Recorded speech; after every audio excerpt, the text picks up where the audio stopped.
Welcome to the Planning and Development Council for April 22nd. Councillor Mark Grant, who's acting mayor and is going to be chairing tonight, owing to my being down with bronchitis and my decision to prevent sharing this podcast. Before we begin, I have some news to share about tonight. Earlier today, council decided to call a special meeting of council to require from staff changes to the Midtown Draft Official Plan Amendment. Specifically to, number one, staff shall provide council with a report on the net developable areas for each growth node in Oakville, recognizing their classification for council to consider the distribution of our population over the next 30 years while remaining committed to achieving our provincial population targets. Second, staff shall provide a revised concept for Midtown for consideration with a population of 35,000 people and jobs. The revised concept shall be accompanied by a land use schedule to include an FSI for each precinct, as well as maximum heights in each precinct for all buildings. Third, staff shall provide a report on how they can incorporate the following needs in a Midtown official plan amendment. A, the provision of a mix of built forms, including supporting low-rise multi-unit and mid-rise construction that is sustainable. B, a demonstrated commitment to climate action with shall language, including, but not limited to, compliance with green developments and environmental sustainability. C, enabling language for inclusionary zoning in support of providing affordable housing within developments. D, enabling language for the implementation of community permit planning. And the paper that separates them. E, a commitment to a phasing plan for local park and active transportation master plan concurrent with building occupancy. F, early inclusion within the developments of daily living essentials, including medical, groceries, and daycares. G, that buildings shall have a minimum 35-meter separation distance with specific height transitions between towers greater than 10 stories. H, a mix of homes/units with a minimum requirement that 35% of the residential units for each building shall be 2 and 3 bedrooms. I, that the built-out form for the 43 hectares, assuming maximum use of permissions by all builders, shall not exceed a projected population of 35,000 people and jobs. J, to incorporate urban design guidelines, including child-friendly regulations. And then fourth, that staff shall provide a report on the implications of Bill 185 on a revised Midtown official plan amendment. And fifth, that staff shall provide a transportation mobility report assessing the impacts of a reduced population compared to their traffic analysis of the proposed official plan amendment and explain the potential phasing of transportation infrastructure.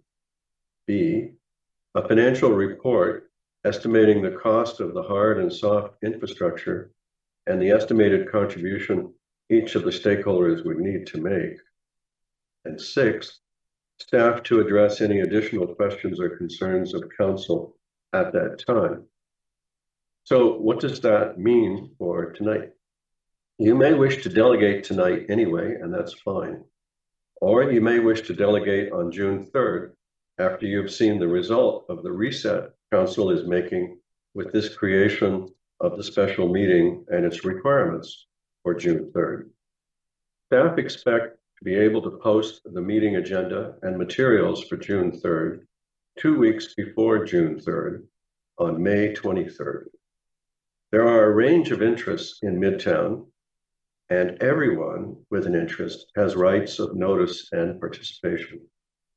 June 24th, as the target date for a recommendation report, will have to change because a new statutory meeting like this one, with its own minimum 20-day notice period, will be needed for the new official plan amendment being driven by Council's reset.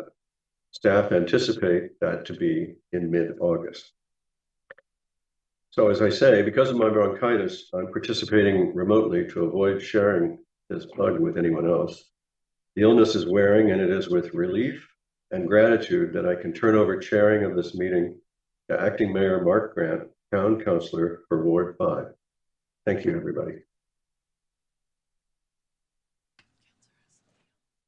And before we get into the meeting proper,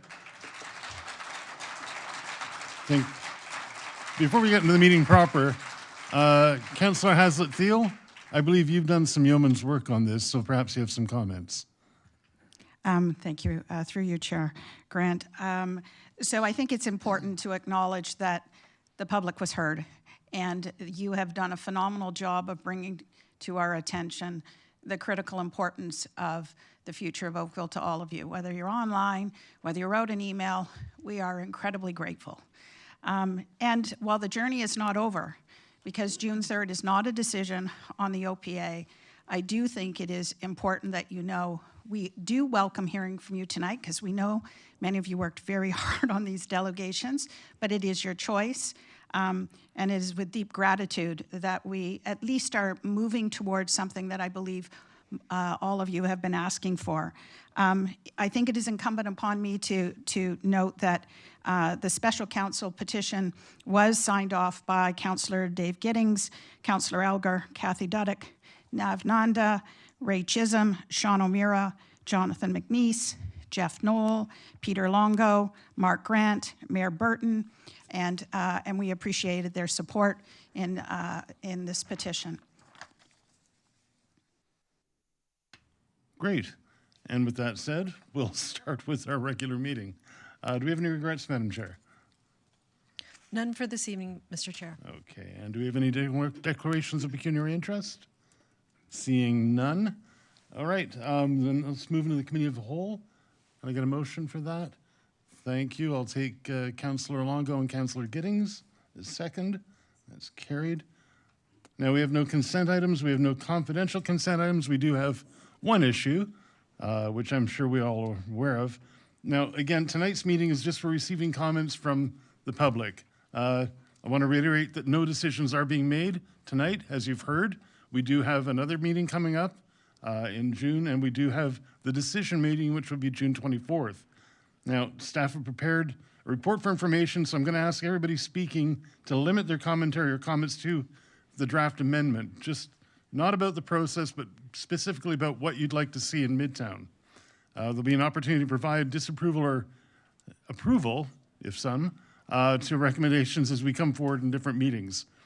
That said, staff will prepare a recommendation report, as we said, on the 24th. Now, we have 31 registered delegations for this evening.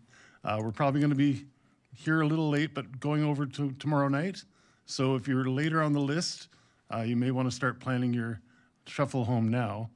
After we hear from everybody who's on our list, anybody who's approached by phone, we're going to ask to wait until tomorrow because we probably won't be able to get to any of those folks. So, with that said, item 6.1, and I believe we're hearing from Commissioner Garb. Thank you, Chair Grant. And we are, at this point, we're in your hands. The presentation we've prepared related to the draft OPA that was presented online, which Council has directed staff to go in a different direction. So I am entirely in Council's hands. We could proceed. I'm not exactly sure what the relevance that holds anymore, but perhaps I could put it to the members to give us some direction. Councillor Duddick?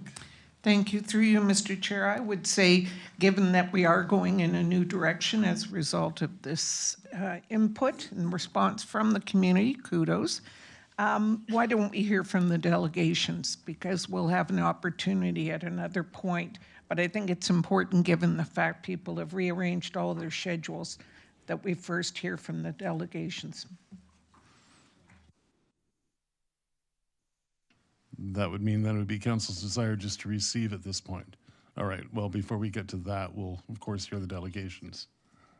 So that brings us to the first person, and that would be Christine Korzak.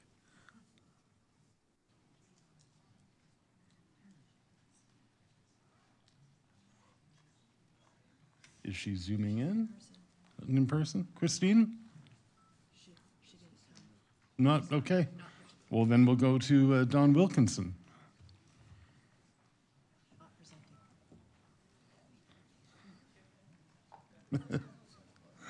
Well, this is a very interesting start to things. All right, Mateus da Silva. No. All right, Liz Galvin. Oh, we have a winner. Excellent. Please come front. You have 10 minutes.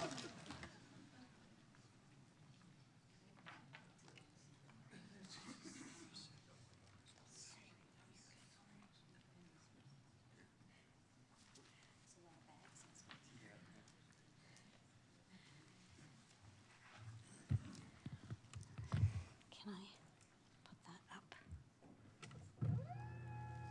Okay, great. Hi, everyone. Thank you for the opportunity to speak to council this evening, especially in light of the huge changes that we just heard about. I'm really glad to see you all back to in-person meetings, except for you, Mayor. And very happy to see so many concerned citizens here tonight to participate in civic debate and discussion. This is democracy in action, which is exactly the vision of the Oakville Community Association, to contribute to creating an engaged, safe, caring, and vibrant community where all residents enjoy a positive quality of life. My name is Liz Galvin, and I'm a 30-year resident of Oakville. I raised my family here because there's so much to love about this town. But as I drive down Dundas and see the high-density developments currently being built there, I've become concerned. And now what was being proposed for Midtown and even at Bronte and Dundas, I'm extremely concerned about the future livability of Oakville. Next slide, please. As a member of the board of directors of the OCA, I'm here this evening to discuss the potential impact of strong mayor powers on the Midtown Official Plan Amendment, the OPA. Mayor Burton, next slide, please. Mayor Burton was granted strong mayor powers effective July 1st, 2023. The Ontario government gave certain mayors veto powers over bylaws that conflict with provincial priorities, such as building housing. Strong mayor powers are tools to help heads of council cut red tape and speed up the delivery of key municipal provincial priorities. Next slide, please. This slide outlines the various strong mayor powers and duties, but Ms. for Galvin, our sorry to purposes. interrupt your flow. Yes. But certainly, as much as we all enjoy the history lesson, we are here just to discuss what you'd like to see with the Midtown going forward. Well, as Councillor Dudek commented, we did work hard on these delegations, and we did take the time to come here tonight. I and appreciate I'd that. appreciate, it's only 7 minutes long, and I'm already 3 minutes in. So okay, if I you could just- indulge me for tonight, it is something to consider in the future, and I'd appreciate it. All right, I'm just trying to be respectful of the other speakers on the list. Okay. So this slide outlines the various strong mayor powers and duties, but for our purposes involving the OPA and Midtown, I'll focus on the last two items, namely vetoing certain bylaws if the head of council is of the opinion that all or part of the bylaw could potentially interfere with provincial policy. And another is bringing forward matters for council consideration if the head of council is of the opinion that considering the matter could potentially advance a provincial priority. Next slide, please. These powers would allow Mayor Burton to veto majority council decisions that he thinks conflict with provincial priorities, i.e. increasing housing supply or building infrastructure, unless 2/3 of town councillors vote against his veto. The result could be that a majority of 8 councillors could vote against the Midtown OPA, but Mayor Burton could veto it. And that veto would stick unless 10 members or 2/3 disagreed with the veto. Next slide, please. On January 30th, 2023, Council voted unanimously to officially oppose the strong mayor powers. At the time, the provincial government was granting strong mayor powers to Toronto and Ottawa, and Mayor Ms. Burton Galvin, I'm going to jump in again. made his thoughts clear. Do you have anything in your presentation that talks about the Midtown?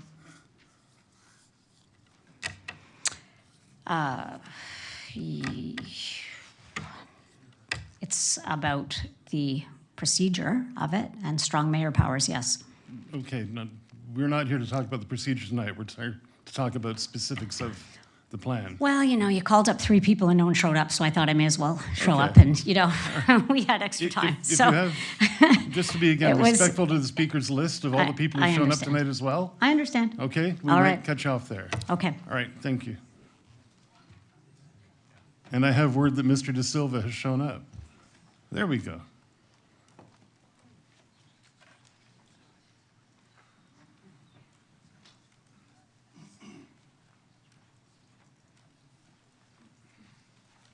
Welcome, you have 10 minutes. Hello, good evening. Sorry about that. I was actually sent to the other area, so they had to go get me. But thank you so much for your patience.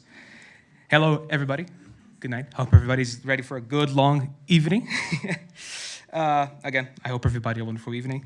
And I'm very excited to see that Midtown is progressing further. This project will allow Oakville to take one of its most undeveloped areas and one of the busiest train stations in the country and turn it into a bustling, vibrant, and exciting community. Building Midtown tall will allow us to come closer to catching up with the existing housing demands and alleviate traffic by making trips by walking, cycling, and transit more appealing. Once again, there is no solving traffic congestion unless you give viable alternatives to driving. It is a little disappointing to see such negativity surrounding a project with so much potential. Sorry about that. I'd like to remind everybody that of the inevitable growth of the region as well as Oakville. We can either prepare our wonderful town and leave behind a legacy of inclusivity and thoughtfulness, or ultimately abandon future residents. Is the status quo and convenience of the established residents worth the future well-being and quality of the future generations? Oakville needs to prepare for its future, and projects like these are necessary to establish a new and sustainable fabric to help the younger generation with more lively, affordable, and walkable environments. Midtown is a consequence of Oakville's own little slips, which I might be a little bit biased here, but in my eyes, it is the not applying gentle density to meet housing demand in established neighborhoods, the continuous neglect of the younger generation, especially around Sheridan College, and the one that hurts me the most is only really worrying about engaging those that are already established, and like some at council refer to as those in single detached family homes. It feels quite difficult to bring other younger folks to discussions like these when there is so little consideration put into our futures. It is always about shadows, tall structures, the well-being, and the neighborhood character, while things like the quality of life, well-being, affordability, and just in general, the future of the generation is kind of left behind. And the part that hurts me the most is that, it's never taken into consideration if people like me that have been born and raised in Oakville and my friends will ever be able to remain in Oakville. This is the saddest part, in my opinion. Despite this, Oakville still has the chances to use this opportunity to learn from the missteps of our neighboring municipalities and ultimately set an example when it comes to handling growth. The fact that Oakville requires Midtown to meet housing and development requirements is not the fault of the developers, or the region, or the province, or the feds. It ultimately comes down to the overwhelming bias and lack of consideration in Oakville when it comes to middle density. Council was presented with Copenhagen-style middle density earlier this year, And many councillors praised the idea of low and mid-rises as opposed to tall buildings. Despite this praise, every single time a project that might make Oakville a little bit more like Copenhagen, we all unanimously antagonize it by raising height, shadows, and characters as the main concerns.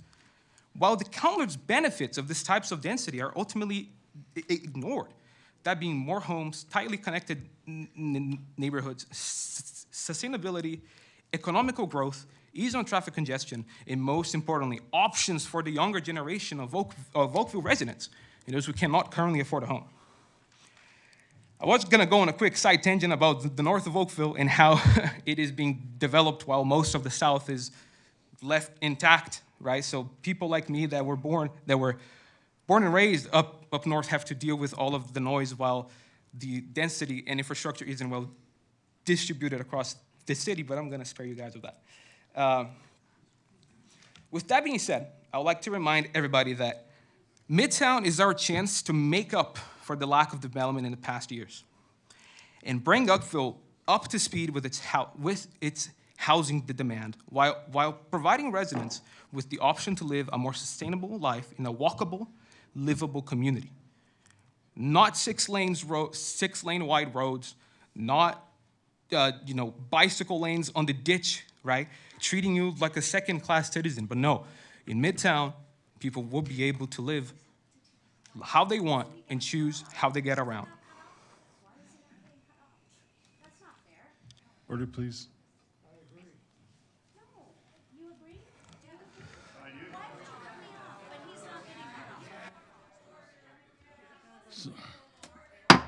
Excuse me. Excuse me. Excuse me. Thank you. And continue with the plan.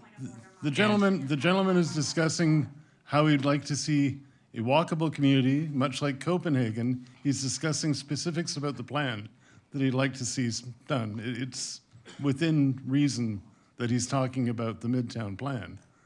So, thank you very much. Thank you.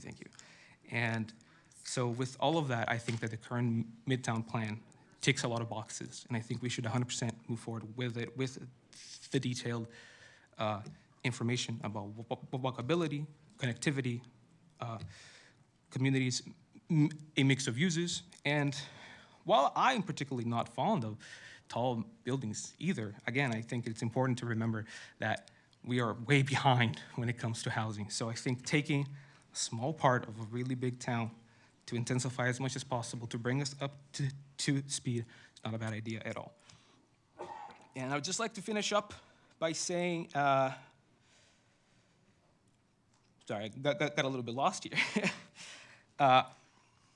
Let's take advantage of this opportunity as much as possible and build something that we'll look back and be like, I'm glad that I built that, right? Because in 50 years, these situations are gonna be very different. Let's accept our past missteps, build Midtown tall to catch up to housing and development requirements while taking as much advantage of the designated area as possible. In addition, follow your word, councilors. Apply Copenhagen-style density across Oakville to avoid Midtown from happening somewhere else, okay? Because currently, we are en route to becoming a lot like Mississauga, Etobicoke, and Scarborough instead of Copenhagen. Thank you. Thank you very much. Don't leave, you have questions. I believe first from Councillor Elgar. Thank you for coming out. You mentioned one thing that I find it interesting. I'd like to know what your view is. What is an affordable place to live in? What's affordable mean dollar-wise, what it would cost for you?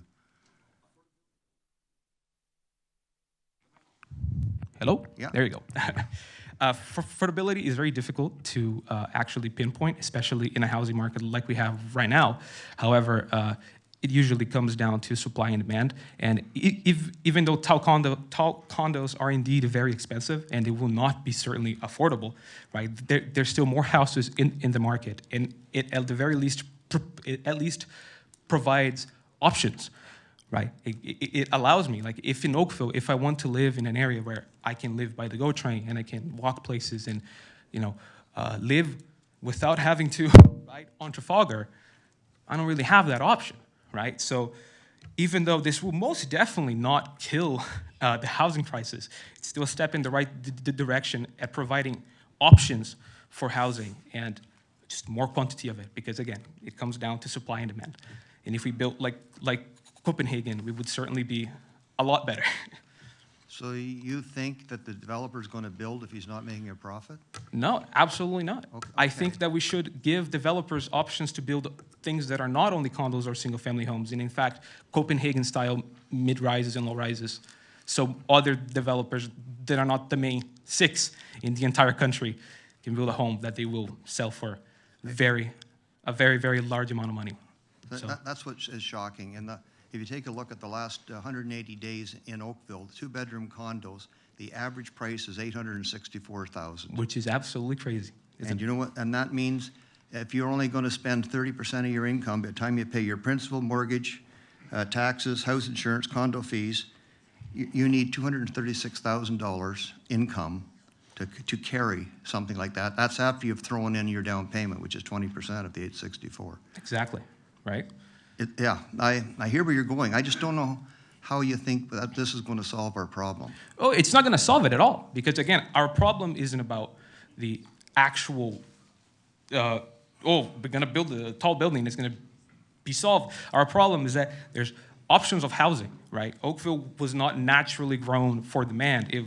We had something called R1 zoning, which only allows single-family homes for the longest time, right? And up until now, we're still dealing with the consequences. The amount of single-family homes versus all sorts of other types of housing, like middle density, fourplexes, triplexes, and everything else is so scaled by the amount of single-family homes, which means that we have absolutely no option, right? So we do have townhouses now, and we are building condos, very expensive condos, at the edge of town on the north. But the biggest thing is that tall buildings are very expensive, just like single-family homes, right? So if you can build low-rise and mid-density like Copenhagen, You just have more actually fun. nailed it. You said the tall buildings, they're not that much cheaper. And they're that's not that the much problem. cheaper, but they're more homes. And there's more, it's just the price. If you need $250,000 income in order to carry one. I thank you. Thanks. Thank you very much. And don't walk away yet. We still Excuse me. have Councillor Duddick. Thank you. Thank you for coming out. And even though I don't agree with some of the comments you've made this evening, just for your own benefit, I was born in Oakville, raised in Oakville. My brothers, my sister could not afford to live in Oakville. My children cannot afford to live in Oakville. This is not a new thing. This has been going on. I know many of my friends who moved away, came back once they had established their careers. So this is not just your generation that has gone through this, okay? 100%. I just want to see some change. Okay. Hence why And the I'm other here. thing I think is unfortunate, that you termed things in North versus South. We are a community. We're all Oakville. Hence why you see a lot of people here who are from North Oakville because they care about Oakville. So let's not get into North versus South. We're Oakville, okay? 100%. I didn't mean to Okay. disparage I anybody. just- I it just just like sort to of gets explain my dander up. reality. No, that's great. I would just like to see the type of development that we have in the north also be distributed in the south. Well, the availability of the land has a lot to do with it. And I'm sorry, Mr. Chair, I'm getting Question in into there? cross debate. Yeah. Thank you. Sounds good.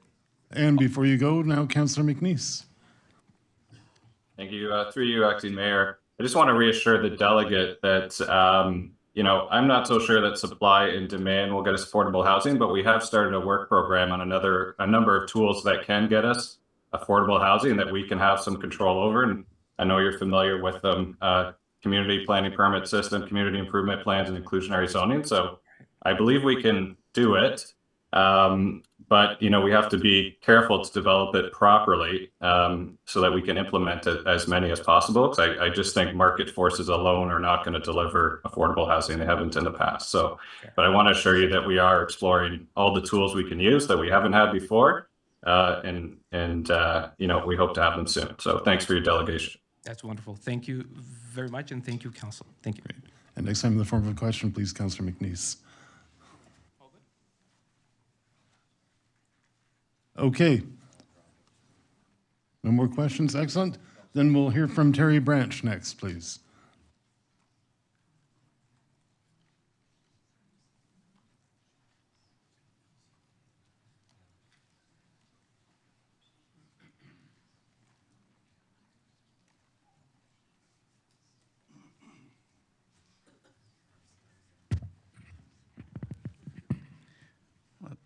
Before I start, I would say I think that we all are at a disadvantage here in our presentations in the new directions that we just learned about just a few minutes ago.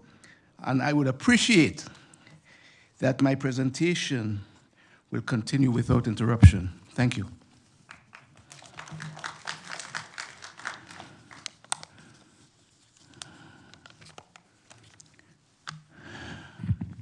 Good evening. Mayor Burton's not here, but there's Mayor Burton still, and to show you online. Esteemed councillors and all residents present, both in person and join us online. My name is Terry Branch, representing OCA. Our goal is to build a safe, caring, and inclusive community where we are collaborating with members and stakeholders to promote diversity, equality, inclusion, kindness, and respect. In Oakville, Town Council, we urge you to please consider the proposed alternatives from OCA residents and concerned councillors for midterm development and OPA. Let's prioritize speed and nature in Oakville for better future by addressing together concerns that I will share with you this evening. Next slide, please. Okay, that's it. In this slide, the slides that will follow. Okay, I will outline important details gathered from the midterm event, February 15th report, highlight unresolved queries, and provide insights from our team's analysis. Next slide, please. The plan for midterm proposes more density than Toronto. We suggest focusing on midtown growth instead of Toronto urban growth. Residents are questioning the emphasis on height to compensate for lack of commitment from landowners. Moreover, the consultants projected 32,000 residents and 17,000 jobs for 2051, by 2051, without adequate evidence for council review, indicating a lack of transparency. Next slide, please. We urge the consultant and town staff to reconsider the strategy. The consortium emphasis on tall buildings and high-density development is shaping the decision, possibly impeding the development of design and structure that better fit the essence of Midtown Oakville. Next slide, please. Constructive criticism of the consultation process includes disregarding alternative views, presenting concepts in biased way, limiting opportunities for informed decision-making, and questionable transparency in integrity. Let's explore these 4 points further. Next slide, please. Lack of consideration for alternative views. The public consultation process seemingly neglected suggestions made by residents associations, town councillors, and residents. Alternatives presented during the town hall meetings were not shared with the public, potentially limiting the scope of feedback and decision-making. Next slide, please. Next one. Based on presentation concepts, the report indicated 473 online viewers, but lacked details on how feedback was solicited. It also provided limited information on interaction of the 160 attendees at the February 15 open house, with the interactive boards raising concerns about the level of community engagement and decision-making process. Next slide, please. Lack of opportunity for informed decision-making. The absence of metrics on the stated demographics of 18,000 users and 32,000 impressions, as well as a focus on the 3 specific concepts without presenting alternatives, suggests a lack of context for attendees at the February 15th open house to make informed decisions on the official plan amendment. Next slide, please. Questionable transparency and integrity. The questionable handling of midterm process was sparked about, sorry, not getting it right here.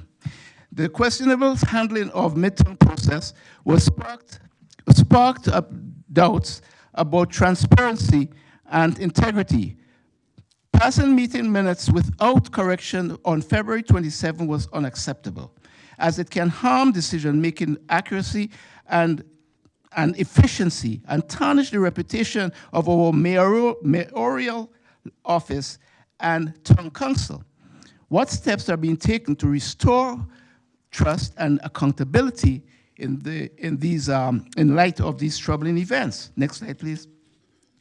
On March 28th, 2024, the letter was sent, this letter here was sent to Mayor Burton regarding residents' concerns about high-density development in Midtown.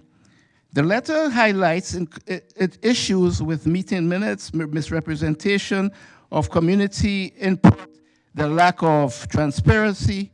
It calls for responsible accuracy recording of feedback. Respectfully, Mayor Burton, while your explanation on Facebook regarding Hansard transcriptions and the limitation of the minutes is noted, the underlying issue is incorrect minutes still remains unresolved. The OCA residents and concerned councillors are still awaiting your official response to the 6 key issues outlined in the letter. Next slide, please. OCA cannot support proposed OPA due to biased preparation, lack of transparency, and negative impact on Oakville. And Mayor Burton has not yet responded to the official concerns raised in the letter of March 28th. Next slide, please. OCA cannot support the OPA because it does not support residents. Sorry. Do you have anything specific about the Midtown that you'd like to say? You I am mentioned- talking about the Midtown, sir, okay? This is all involved in Midtown. Well, I was giving you some leeway because it looked sorry, like you're sir, heading there. I respectfully, I requested, I'm not interrupted, and would you let me finish? And my time is, I hope I get You'll the get time. your time. It's basically, I just want to make sure that It is Midtown. Everything I'm saying here is Midtown. is about the process so far. I was hoping you'd get to No. a point about. Definitely not. It's all All right. involved Midtown, sir. Were you not listening, sir? I was Respectfully? listening. I was very respectfully listening, but again, there was nothing specific about the Midtown itself. Please let me complete my presentation. We'll see where you're going. I'll okay. give you a few more minutes. All right. And by the way, I've lost almost 2 minutes. I won't cut you off. Don't worry. Okay. Thank you very much. And by the way, this mic is annoying because I lost minutes. We'd like to get lots of people that mic Okay. tonight. So Please, please, please. Okay. Let's. Okay. Is that slide 12? Okay. Now I have to figure out where I am now. Okay. Thank you. OCA cannot support the proposed OPA because it does not support residents, hurts Oakville livability, triggers uncontrolled growth, and clashes with Mayor Burton's vision of controlled growth, low taxes, and protecting the future. Next slide, please. OCA cannot support the proposed OPA as it conflicts with our goals to prevent the future of Oakville that is congested, unlivable, and unsafe. Let's collaborate to create a city we can be proud of, one that truly reflects the desires and needs of its residents. Next slide, please. Residents are worried about Bill 23. its impact on Midtown development in Oakville, prompting calls to revoke the More Homes Faster Act 22. The Oakville Council is advised to oppose current official plan amendment proposal for Midtown due to undisclosed information such as the alternatives and lack of transparency, potentially hindering their decision making. A petition has been signed by concerned residents in supporting repeal of Bill 23. Next slide, please. Our petition says, say no to Bill 23 and the midterm concepts. We have submitted all relevant supporting documents, such as a list of signatures. We request the petition be added to the public record of the town pursuant to Section 11 of the Procedural Bylaw 2020-01. And this is my last slide coming up. Mayor Burton, esteemed town councilors, and valued residents, we extend our gratitude for your time and attention. It is our sincere request that our town council swiftly address these pressing concerns. We eagerly anticipate your prompt response. Thank you very much. Thank you. And you'll note the petition will be on a revised agenda, so we have any questions from the, no? Seeing none? All right, next we have Chris Bradbook. Great.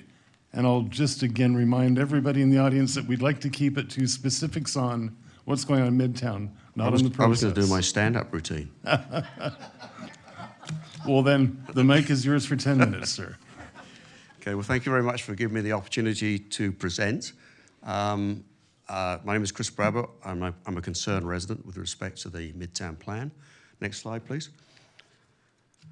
You have asked, when I say you, I'm really talking about the town, have asked for the opinion of residents.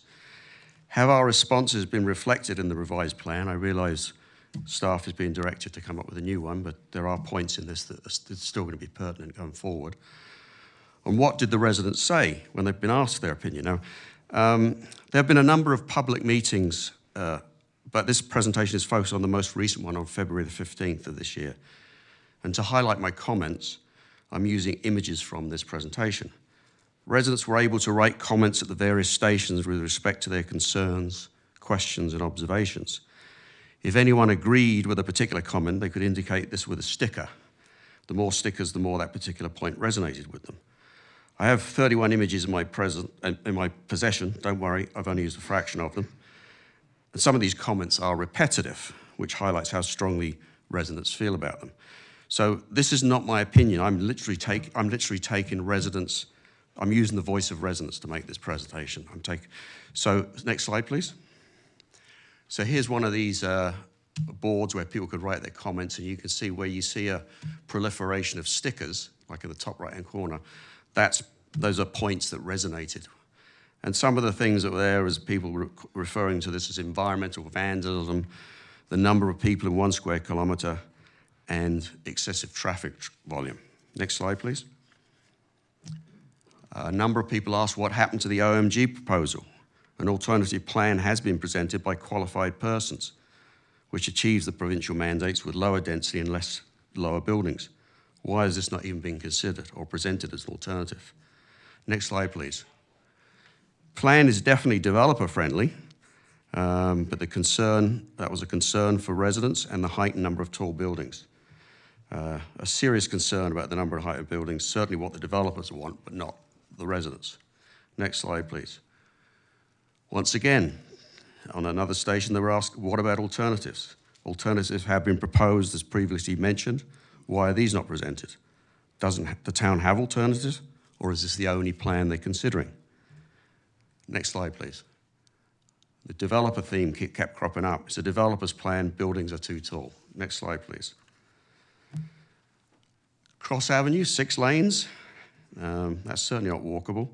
Green space concerns, is this really creating a neighborhood or just a concrete jungle? And how is this climate friendly?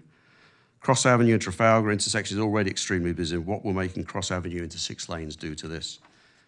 Next slide, please. The theme of traffic congestion came up again at a different station, and the concern of what this midtown might have negative impacts on downtown. Next slide, please. So you asked for the opinion of residents. Have our responses been reflected in the revised plan? Next slide, please. Simple answer is no. Next slide. So what did residents tell you in summation? Buildings are too high, concentration of those buildings is too great, plan is good for developers, not residents, it's not a livable plan, and fundamentally changes the character of Oakville. Next slide, please. What did residents tell you? We want an alternative. So I guess some of the other comments I would have made really are kind of redundant given that you're moving forward with a new direction, but that ends my stand-up routine. Thank you very much. And seeing no questions from the councilors, okay, we will move ahead to Eric, and I'm going to mispronounce this, Janier? Or I could try Eric Journier? Gurnier? No? Okay, I'm getting an indication there. Thank you. Then we'll move on to Roger Melhat. There we go.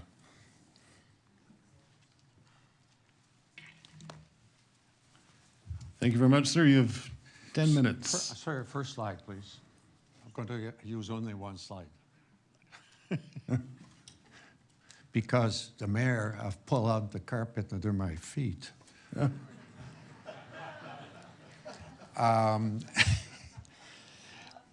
Yeah, I came here tonight, dear councilors, to have some comments on this and the changes or modification that should be applied to the current OPA.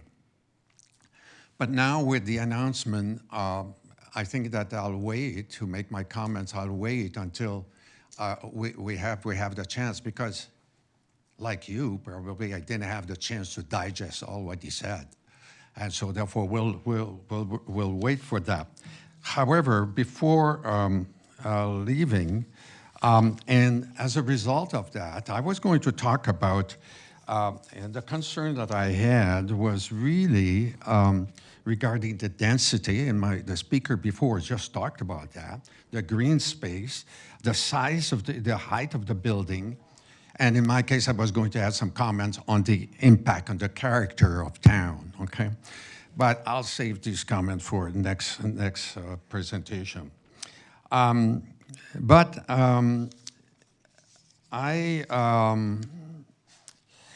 was going to suggest to revise this plan, not to abandon necessarily this plan, but to revise this plan. And I was going to suggest, I read what has been prepared in the past on that and all the comments. It's amazing. It's amazing the good suggestions which are there. So why don't we tap them and then incorporate that with what has been suggested tonight? And I would suggest more than that. I would suggest that the councilors in my ward has prepared something absolutely exceptional, I think, in terms of presenting in the Midtown Oakville.ca some of the changes that they would like. So therefore, I would like to suggest that to embark with them and to work with them and to look at the changes, very reasonable change that they are making. I want just to make some consideration on the height of the building. And the most charming city in the world, such as Barcelona, Paris, Vienna, and even Washington, have 6 stories high in their city center. And that's what makes, among other things, charming city and then attractive city. They receive more tourists than any other people in the world. And why are they charming? The height of the building is not the only factor, but it is an essential component that gives a human dimension to a street and to a neighborhood. I'm not suggesting 6-story, but what I'm saying is that you have to take into consideration the height of the building if you want to create a friendly environment. Okay, that should be part of the review that was announced tonight. Finish with that.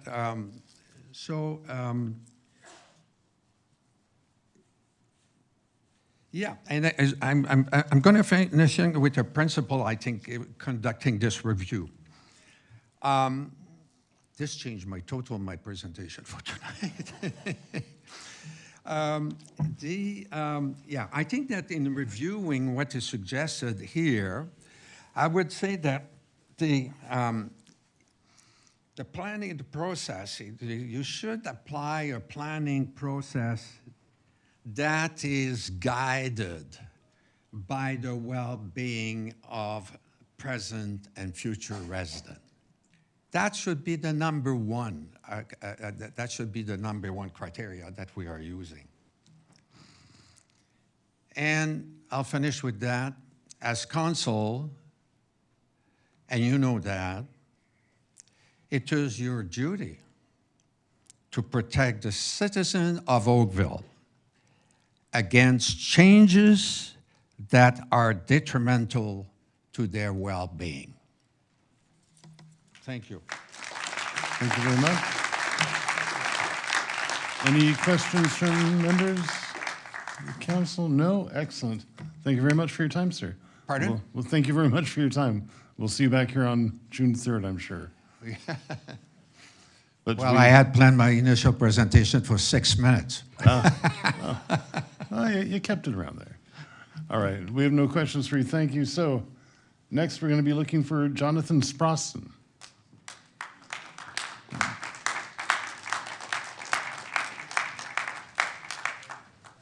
And you have 10 minutes to keep it to things. I think about I the can keep it a midtown. lot shorter because I think everything that I had to say was mentioned by the mayor at the beginning of the meeting. A few things he didn't say. One, I'd like to thank the mayor and the councillors for listening to people and to continue this process, which has been different from anyone I've seen, and I've been involved in a lot of the town debates, but this is one of the biggest because it is probably the biggest single project that will ever be in this town, I imagine, and the way that we've been able to keep it going, though didn't sound until tonight that a lot was heard, but I just really appreciate the fact that we have a democracy and that we are doing these things. I'd like to thank my staff who have put up with me for the last 6 months, not doing any work, but doing stuff on this. And I'd really like to thank the people of Oakville who aren't saying NIMBY, but are actually saying yes in my backyard to a development that can really be a good thing for Oakville, but not in the way it's being presented. It has been presented. So I am here from, we called ourselves OMG. We did do a presentation at a couple of the different delegations as a delegation. And why are we doing it? For all the things the mayor said, all the changes that sound like are going forward. We really have to be cautious, I believe, in that we want to preserve part of what our town is. We want to be reflective, like one of the earlier younger presenters said, reflective of what the future can be. There's a lot of change happening with AI and climate change and all of that. We should be aware of those things and they should be reflected in what we're doing.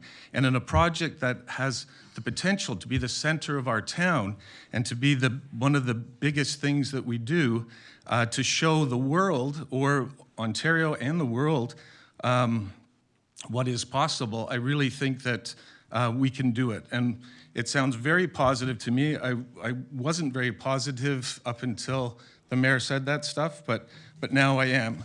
What I was to speak to, and Matthew from our office, he was going to speak to the positive stuff, and his will be much more appropriate. Can I get the overhead on?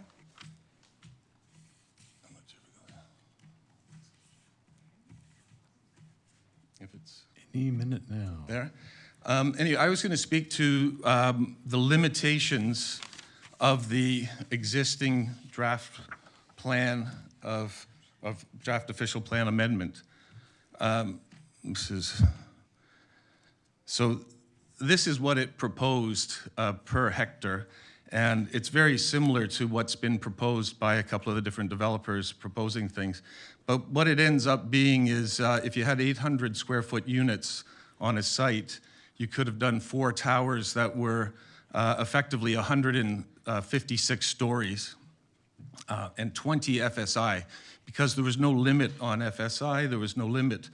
There was a limit on the height of the towers, but no limit on coverage. So in effect, what it would do is on 30 hectares of developable land at 1.7, which is also a controversial number in our opinion, but at 1.7 people per unit, there'd be over 135,000 units, which is about a quarter of the total population that was projected for all of Oakville over the next 50 years. What does it put us in contention with?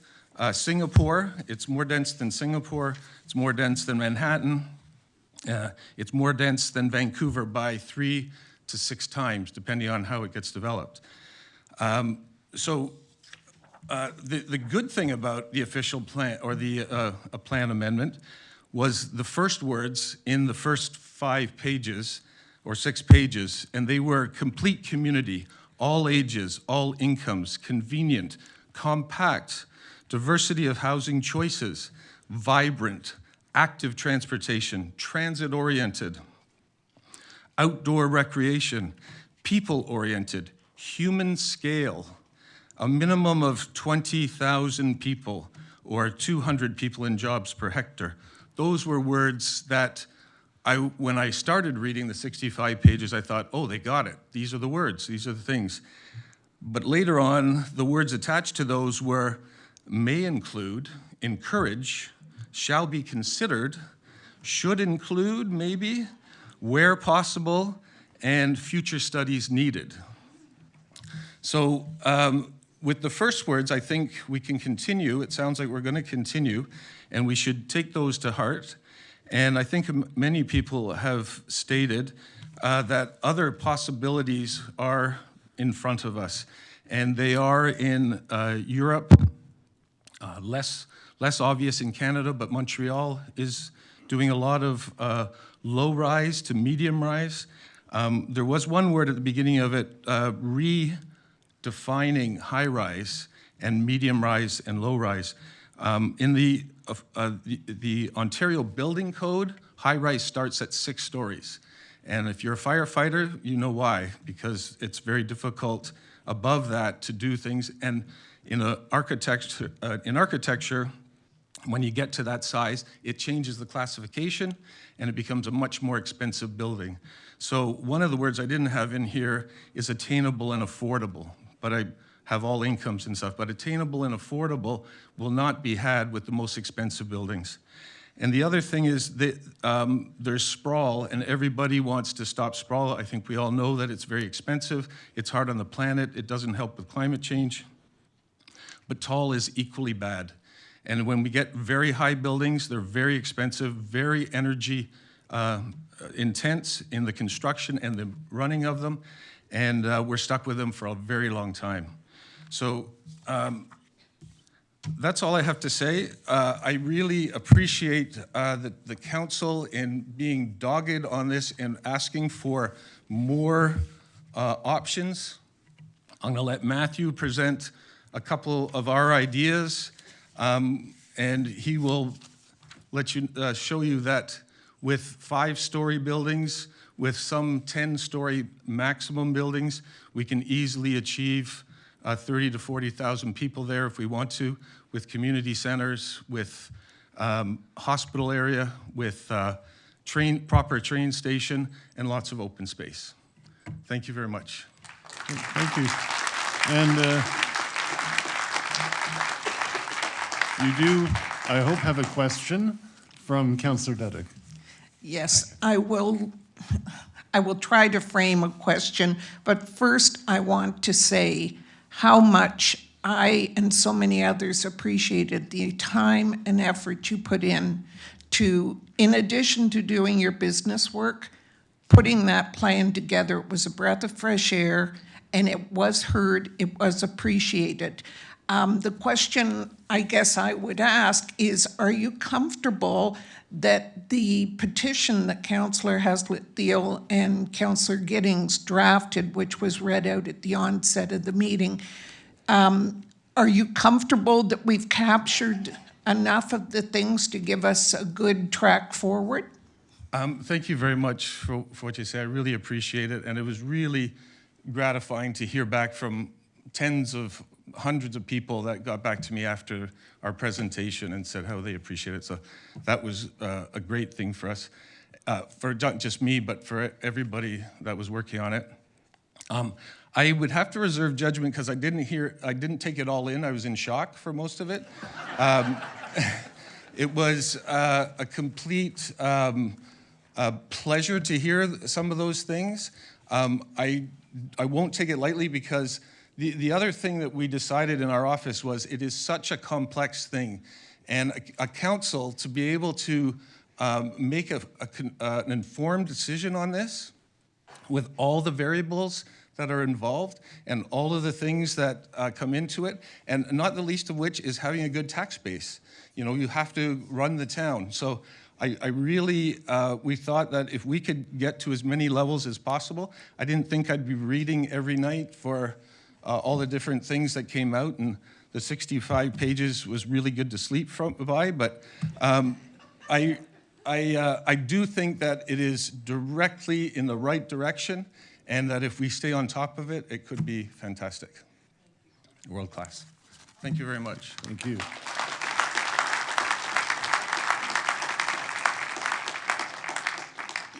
Okay, and next we have Martin Quarcapone.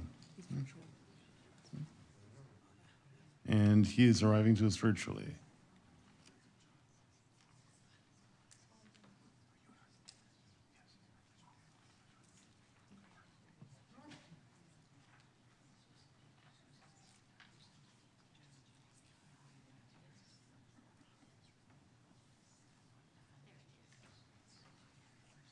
Hear me okay? Yes, we can. You have 10 minutes, please. Hi there. Keep it. Thank you. My name is Martin Quarcapone. I'm a registered professional planner and vice president with Weston Consulting. I'm here on behalf of my client who owns property at 177 Cross Avenue in the heart of Midtown Oakville. I came prepared with a delegation today to provide to council in terms of the positions and concerns that my client has. However, given the direction by the mayor earlier in the meeting, I think I may have to actually come back and review the material that will be released by staff in the next month or so. So I think at this time, I will reserve further comment on the draft OPA until a draft is released. But my clients and the landowners did have concerns regarding some of the draft policy as related to development permissions and design standards. I guess I'll wait and come back and see if those will change. But I think further, we do want to thank staff for all of their assistance with this process. It has been a challenging one for all. We do appreciate their time in terms of having stakeholder meetings and hearing from the development and planning community. But at this time, I think, again, I'll reserve my further comments on the draft OPA until a more formal version is released for wholesome comments. Thank you. Thank you. Although you have generated a question, hopefully, from Councillor O'Meara. Thank you so much, Acting Chair Grant. Martin, thank you for coming. To be honest, we don't hear a lot from the development community in these statutory meetings because you guys usually like to keep a low profile until, and I'm not saying you, I'm saying the royal we, the royal you, until it's time to go to the OLT, and then the real intentions come out. So can you tell me where you or the clients you're representing are on height, where you think about height, what you think about density in terms of numbers around the OP, because again, like I said, we hear from a number of residents who say this is where we want to be, somewhere in here, and we don't hear from the landowners because they actually have a major role to play in how this all plays out. So we understand there's an appeal already for certain stories where we're talking about, as the mayor mentioned, 35,000 people. Can you maybe give us some opine a little bit on where your ownership is thinking in terms of what is reasonable with regards to number of people in the developable area and perhaps height? Certainly. I think what I'll do is maybe not give the positions of my client on that matter, but give you one from my perspective as a professional planner. I think my comments right now will be a bit controversial in that it might skew the other way and direction that's been shared this evening so far. We feel that the directions the policies are taking is going in the wrong direction. We acknowledge that there are significant concerns from the resident groups and the public on heights and densities. But we also have to appreciate that this is an MTSA. And there are growth targets that have to be met. And despite these being minimums, they're still not enough. So we are encouraging staff to have some flexibility in the policies to allow for increased height, perhaps densities, what that number might be to be determined, but have that flexibility to allow for additional growth. Because of the direction of the current draft of the OPA, there are requests for additional non-res uses, including commercial space and office space that represent about 15% of the proposed densities, or rather GFA, of these new development projects, which is significant. And to ensure that projects are viable in terms of having a developer actually want to build, there needs to be a bit of balance around that. And if we're going to be limiting development in height at 40 stories and seeking community uses or non-residential uses at 15%, those numbers, at being realistic here, may not be viable at all. So we're encouraging staff to revisit that. That's going to be part of my presentation today, and it might be one part of my future presentation that I make to council. But at a high level, that's kind of the thinking in terms of the direction that the policy documents are taking. And I appreciate that. And maybe just one follow-up, and I'll pass it over to a council colleague. So if you, and I'm just talking about, again, in generality, not talking in with your professional planning opinion here, if you are forced to come down on height, there's a give and take. Do you take away? Do you not give?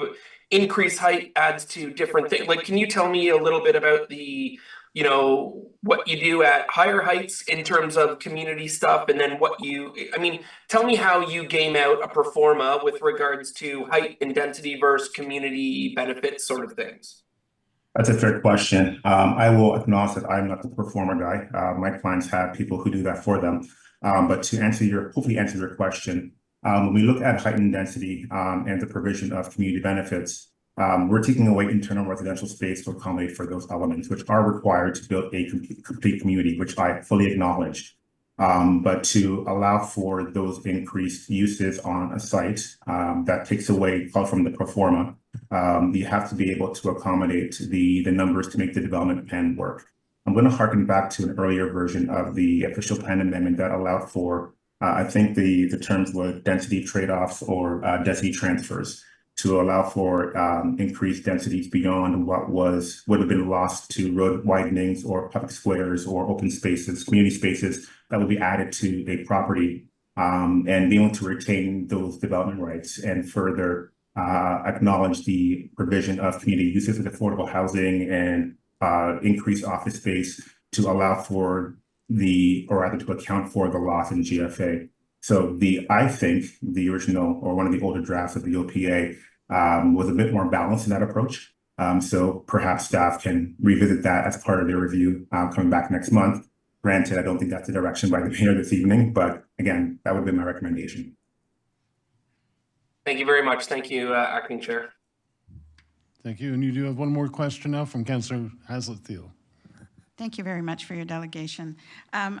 You mentioned pro forma, and I just want to be clear. I would love, and I've often asked, if somebody would like to share their pro forma and help us understand what is what are the consequences of some of the decisions that we will make. It is very clear to the public that I will first put the public health and livability of our community. And I think great planners and great developers often have demonstrated their ability to work together to achieve that, but it always does come down to that pro forma. So you tell me the date and time, and I'd be willing to look at the books. Thanks so much. That's a great point, Councillor. I can speak to my clients. This is something that's coming up quite a bit in the industry in terms of pro formas and should they matter in the public process and from a planning opinion. People have different opinions of that. But at the end of the day, whether it's me as a planner or staff as planners, the developer industry won't build unless it's viable. So I'm not here to put words in their mouth specifically of what's viable within Midtown as a whole. But to your point, that is an element that they have to consider when they're looking at building out a project. And what I would hate to happen, and I want to preface my comments here by saying we work with staff very closely to achieve the vision that we all think is great for Midtown. But if we're going down the path of the policies that I'm seeing so far come out of this process, we may not get there. If we're going to be capping heights and densities at a certain point where they don't become developable, then we're stuck with what we've got. And the growth that we want, the housing that we want, the community benefits that we want will not be achieved. So again, staff have been great. They've been very open in working with the developer industry, with planning staff, consultants. So we welcome those conversations. But again, I'm here to acknowledge that there are some concerns in the path that's being taken. So perhaps at the appropriate time, Councillor, we can bring forward a scope down pro forma for staff and Council's review to see how this really will impact the way that development will occur in Midtown. Great. Thank you very much. And we have no more questions for you, so you're free to go. We'll possibly see you on June 3rd. See you then. Good night, everybody. All right, next up we have Jeanabel Karamunga.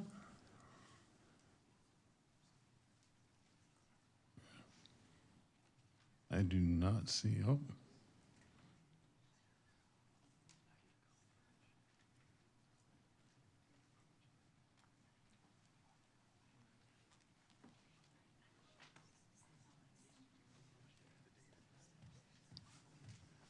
Thank you very much. You have 10 minutes. All right. Good evening to you, Acting Mr. Chair, to the members of the council and to the members of the public. I am pleased to stand before you tonight on behalf of our client, 153 9059 Ontario Inc., who owns the lands at municipally known as 349 Davis Road. Our client owned this land, which are situated in the planning precinct east of Trafalgar Road and are within the proposed urban core area. Next slide, please. So as you can see here, our property is located just south of QEW, east of Trafalgar Road, and just north of Davis Road. And we do have an active application for an OBA and ZBA on a 58-story mixed-use residential tower with ground floor retail, office space, and residential dwelling units. Next slide, please. So formal submission was submitted and was deemed complete on May 11th. We facilitated a public information meeting on March 2nd, and also we went on the September 11, 2023 public meeting to introduce the proposed application. And this is to facilitate the 58-story mixed-use building. Next slide, please. So we are pleased to learn that our previous submissions have positively contributed to the proposed amendments in the OPA. The proposed changes will undoubtedly transform the urban growth center into a desirable destination with high-density living and commercial spaces focused on people and transit. The updated and revised schedules demonstrate the proposed policy changes with significant revisions to the building heights, street network, active transportation, Main Street animation, rail facilities, and influenced areas.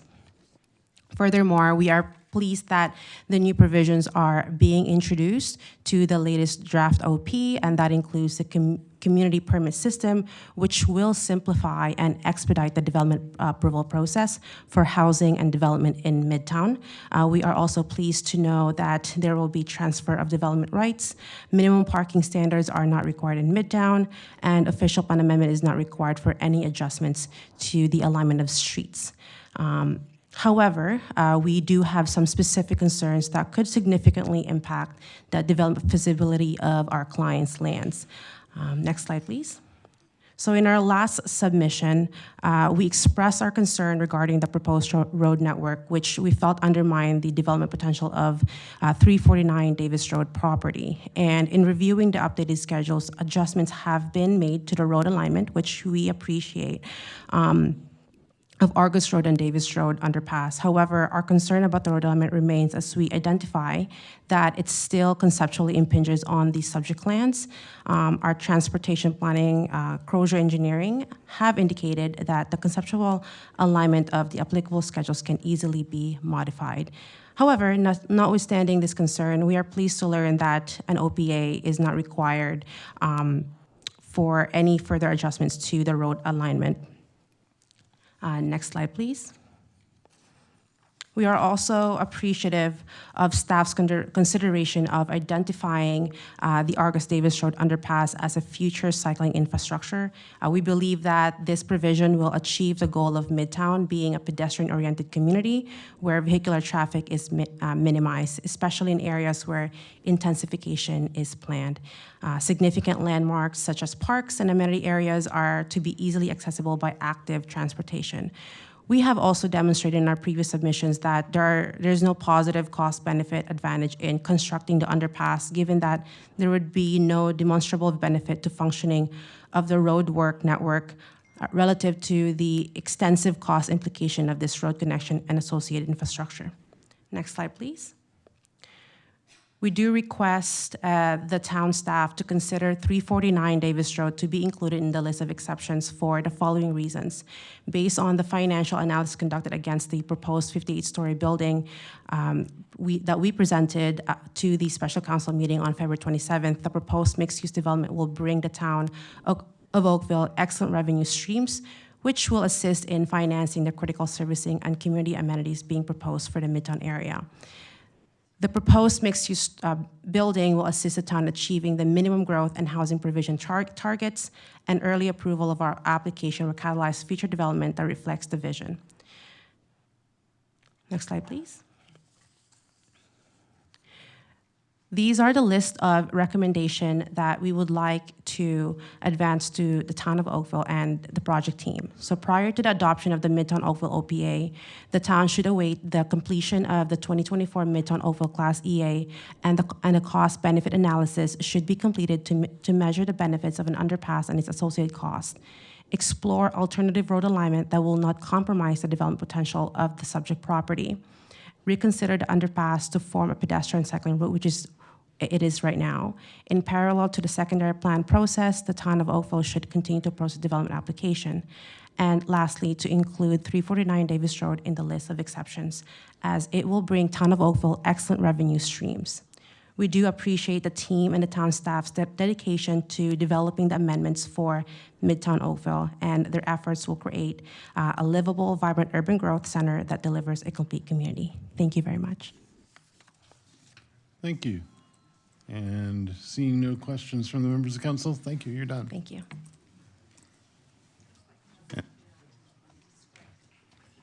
And next up, we have Jane Hockrig.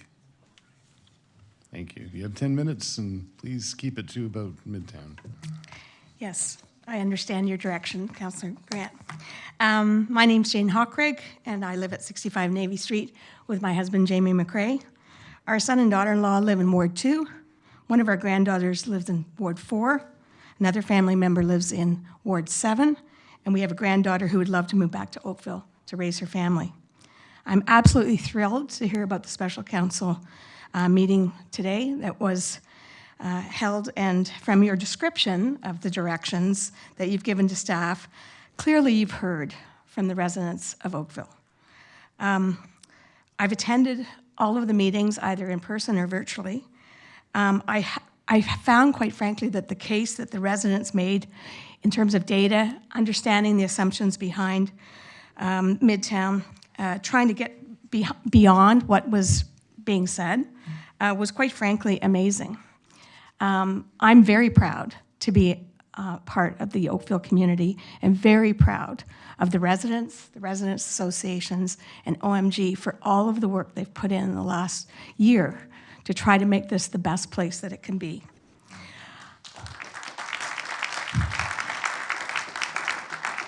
When thinking about what I wanted to say tonight, I was really sort of trying to figure out, okay, what other perspective can I bring to the table? Because quite frankly, the data was quite compelling. And if that wasn't going to convince you, what else would? So I decided to actually try to step back and get up on the balcony and try to consider this from the perspective of you as elected councillors, elected representatives who represent the citizens of Oakville. And so what I chose to do was to have a look at the 23-26 strategic plan that this council adopted to serve as your commitment to our community over your term of office. As you move forward towards June the 3rd, I would like to raise a couple of points that I think are important that be taken into account as we think about the Midtown OPA that we're going to look at on June the 3rd and hopefully all embrace. And these are the points that I think are still relevant. So if I could have the next slide, please. So let's start with vision. A vibrant and livable community for all. As your strategic plan emphasizes, the town's vision is an expression of the community's desired future state. There are 3 key words: vibrant, livable, and community. 3 words that you, as our council, have further defined. Now, I was going to go into a visualization exercise, but I'll save that for next time. But the point I want to make is each of you have a picture of what that means to you, whether it's your neighborhood, your ward, another part of the town, a place that's really special to you, the events and the activities that bring people together and make this such a special place. I want you to keep that picture in mind, and I'd ask the staff to do the same. What's the picture? What's the feeling we're trying to create that this vision entails? Next slide, please. I was going to go on to say that, unfortunately, the pictures of the people don't show my presentation very well. When I did the visualization of Midtown, it failed on all 3 components. And in fact, I thought it was the antithesis of our desired future state. So it's something that, a screen that I would like us to use when we think about the OPA amendments that are coming forward to us on June the 3rd. So how do you as members of council wrap your head around that? How do you make decisions about what's appropriate and aligned with vision? Next slide, please. You do that through your guiding principles. This council's strategic plan specifically points to guiding principles that provide a broad philosophy that encompasses the values of the town of Oakville. The plan notes that these values serve as a lens through which to evaluate all decisions and that they're intended to extend beyond the terms of this council, grounding strategy design and delivery. In other words, these values are fundamental to our long-term vision and our desired future state. Next slide, please. There are 6 guiding principles that you've endorsed as values, and they should serve you as you evaluate the decisions on Midtown. Leadership. We will strive to innovate, to set a positive example. Sustainability. We will act on environmental sustainability and natural spaces. Quality of life. We'll provide vibrant culture, heritage, and community amenities. Inclusivity. We will create welcoming and inclusive community. Fiscal responsibility. We will make decisions driven by economic sustainability and excellence. We will deliver quality in public service to residents and businesses. Next slide, please. I did not evaluate the excellence as a value because in my mind it referenced public service delivery. But when I looked at Midtown as currently presented, it failed on all the critical 5 dimensions. Next slide, please. So the final area of your strategic plan that I looked at was strategic priorities. These are the priorities that are designed to connect vision with action and they're intended to guide specific deliverables. There are 4 strategic priorities areas, and each has specific objectives that outline the goals of the plan. I like to think about it as a roadmap with clear markers of how we're making progress against our desired outcomes. So growth management, it's about managing. It's not reacting, responding. It's managing growth for a vibrant local economy, for meeting infrastructure needs, and ensuring we have complete communities and efficient mobility across Oakville, not just within. Community belonging, it's about ensuring all residents are invited to engage in a fulfilling community life that is built to support well-being. I like to think about the human dimension that an earlier person talked to. Environmental sustainability, it's about meeting future needs related to green spaces and natural areas, and acting on climate change mitigation and adaptation. Accountable government, it's about excellence in service delivery and responsible management of resources. Again, I had a look at Midtown. Next slide, please. I did not evaluate accountable government again, but on the 3 key strategic priorities, my view is it fails in terms of delivering on our long-term vision and values for Oakville. The sheer numbers themselves that were built into the current OPA being planned would not enable us to manage growth effectively and would fail in terms of our ability, in terms of our vision. Next slide, please. In closing, in making this presentation tonight, I had tried to get up on the balcony and consider how the Midtown OPA needs to align with Council's 2023 and 2026 strategic plan. My conclusion was what we had before the announcement by the mayor was that it was significantly off mark. From my perspective, I think what is before you tonight, before us, was an existential threat to the collective community that we are and the collective community that we all aspire to be. And in my view, it had the potential to be a tipping point that would march Oakville away from our vision. I realize that this is not easy. Because if it was, none of us would be here. Ease is a greater threat to progress than doing the hard work and making the courageous decisions. Our collective community, as demonstrated by the work of residents and resident associations over the last year, is not opposed to growth.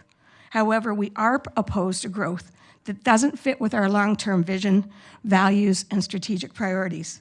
So I believe and look forward to the direction that you gave today. Next slide, please. As our elected representatives, you do have choices. You have the opportunity to lead, to truly innovate and set the direction by directing the development of a Midtown OPA that creates the potential for an exciting new community that can join the other communities that make Oakville so special. That other communities will point to Oakville and say they understand how to manage growth responsibly. That future generations will continue to say, this is a special place and we all call it home. We know that time is of the essence, so let's make it happen. Look forward to being here on June the 3rd. Current and future generations of Oakville residents are counting on you. Next slide, please. I'd like to end with a quote from the esteemed Jane Jacobs. Communities have the capability of providing something for everyone, only because and only when they are created by everyone. There is no logic that can be superimposed on a community. People make it, and it is to them, not to buildings, that we must fit our plans. Thank you.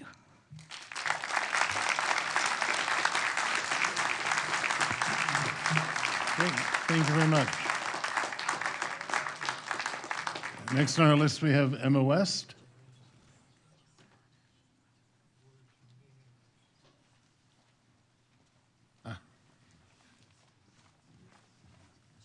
Please do try to keep it to Midtown. You have 10 minutes.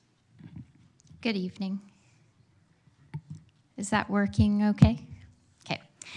Good evening. I'm Emma West. I'm a partner and planner at Bouse Fields. I'm here on behalf of my client FCT Holdings Oakville Corporation and Shops of Oakville South, who own properties at 485 Trafalgar Road, 271 to 361 Cornwall Road, 461 to 499 Cornwall Road, You may know these as Old Oakville Marketplace and Shops of Oakville South.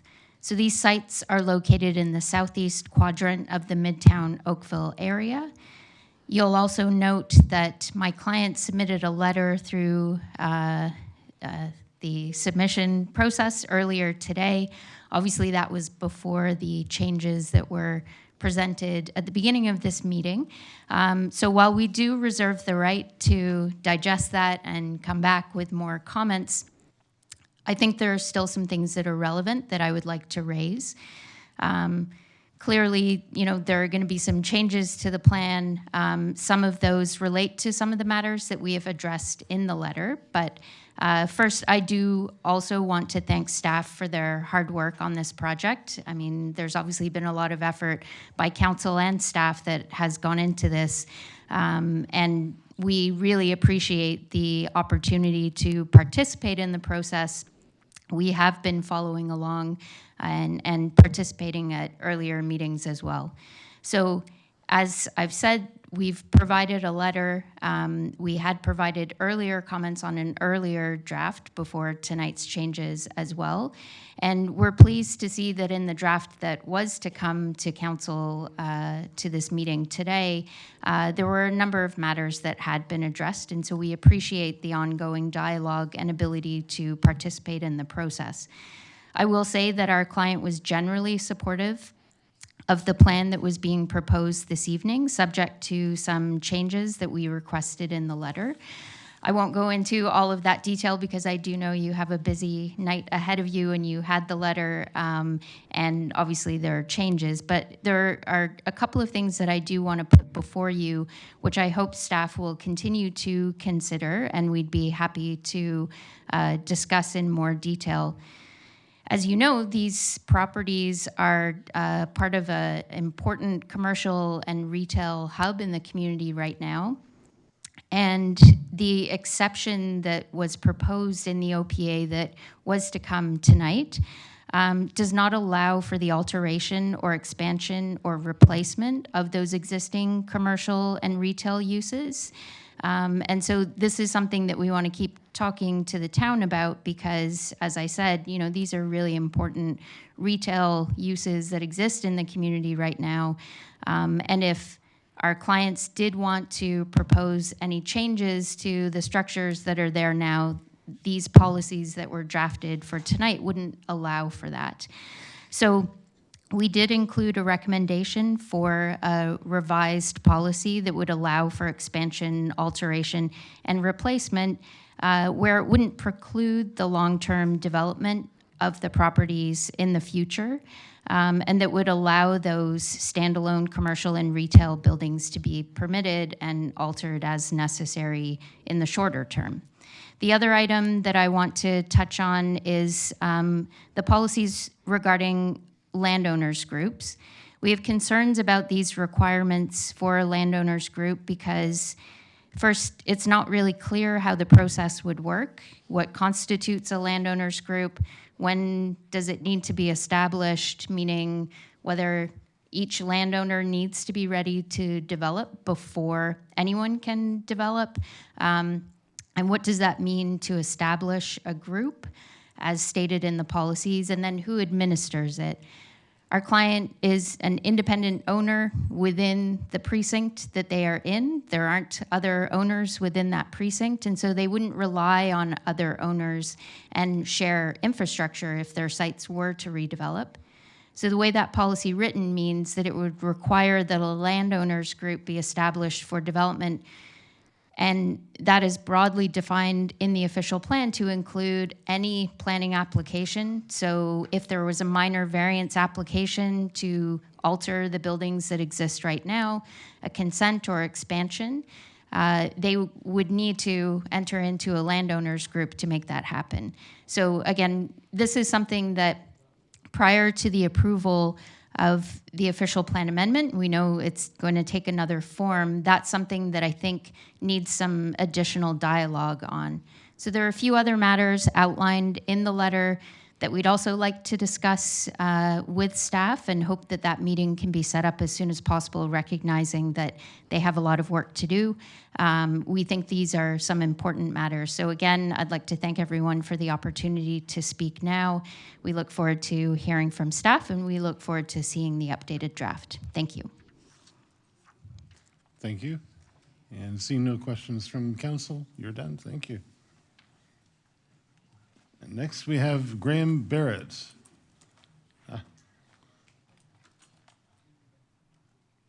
There we go.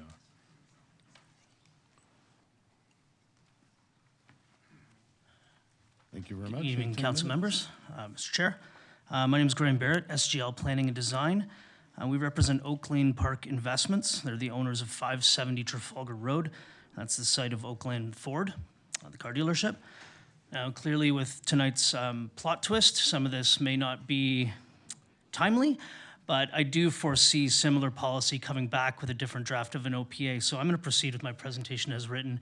You may need to ignore some of the numbers. But so we've been participating in the Midtown OPA process for quite some time. We appreciate all the hard work that's been done by staff, the consultant team, and of course, council. We've reviewed the draft OPA and are generally supportive of the goals and policies. And we have one concern, that's policy 20.5.1.C5.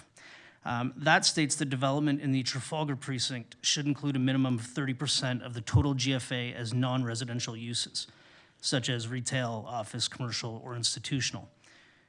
We appreciate the inclusion of language which would allow modification of this percentage subject to a needs analysis, but we feel that starting with a base of 30% is excessive, particularly when some of our other suggestions from the February 27th special council meeting were not included in the draft OPA. We'd recommended incentives such as height or FSI bonuses or reduction in parkland dedication in exchange for the provision of office space. At that meeting, we discussed ongoing work from home trends, high levels of office vacancy in the GTA and elsewhere, and conversions of office buildings to residential uses. So we're pleased to see that an office focus is no longer planned for the subject site, but a requirement of 30% of GFA for non-residential uses, and not just office, of course, is still a substantial number. Incentives to provide such a high percentage may still be appropriate. Now, as the OPA states, the Trafalgar Road precinct, where our clients' lands are located, shall be characterized by the most diverse mixes of land uses and highest intensity of development in Midtown, and it's intended to include residential, office, retail, commercial, and post-secondary institutional uses. We generally support this goal, but consider this. So this precinct is intended for the highest density and tallest buildings, although that may be changing now, but 48 stories was in the latest OPA. The Oakland Ford site is approximately 2.1 hectares in area, and that can accommodate 4 towers with standard 750 square meter floor plates and 30 meter separation distances. Again, 30 meters was in the latest version of the OPA. 48-story building with a 750 square meter floor plate would have a GFA of roughly 36,000 square meters. 4 towers would have a total GFA of 144,000 square meters, and this doesn't even contemplate podium GFA. 30% of this number would mean that 43,000 square meters, or just over 460,000 square feet, would be required for non-residential uses, and that's on just one site in the Trafalgar Road precinct. So to put this into perspective, according to RioCan's website, the total square footage of Oakville Place is 462,035 square feet, and that's on a site of just over 11 hectares.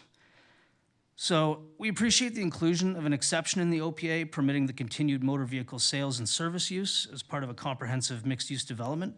And this language has been present in several iterations of the OPA, but we appreciate it being carried forward as an exception. That said, a compact urban dealership would not take up a particularly significant portion of the 30% non-residential GFA required. The Trafalgar Road precinct encompasses not only our clients' lands, but other lands to the south and several blocks on the east side of Trafalgar Road, which again are intended to be the lands with the highest intensity of development in Midtown. And in our opinion, requiring 30% of the total GFA to be non-residential is excessive. So I suppose we'll see if that 30% number comes back in June, but I do expect some minimum requirement for non-residential GFA, and it could amount to a substantial amount of floor area. Thank you. Thank you, and seeing no questions from the committee, thank you very much. Thank you. Council amend. Pamela Knight, you're next. We will defer until June 3rd. Thank you very much. That moves us to Matthew Steves. He just went to the bathroom. We've learned some very interesting things about you, Matthew.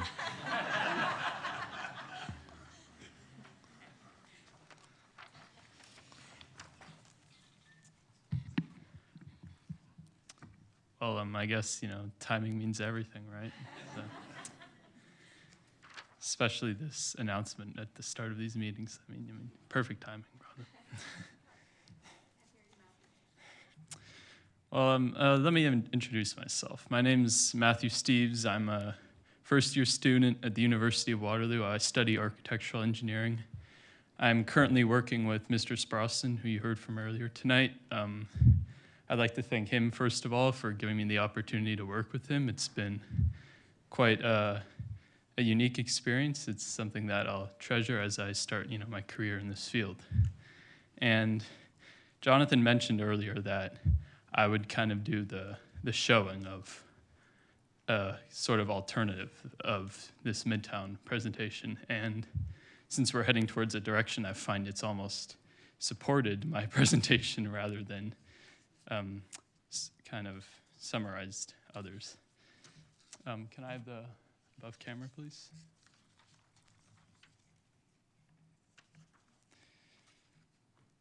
So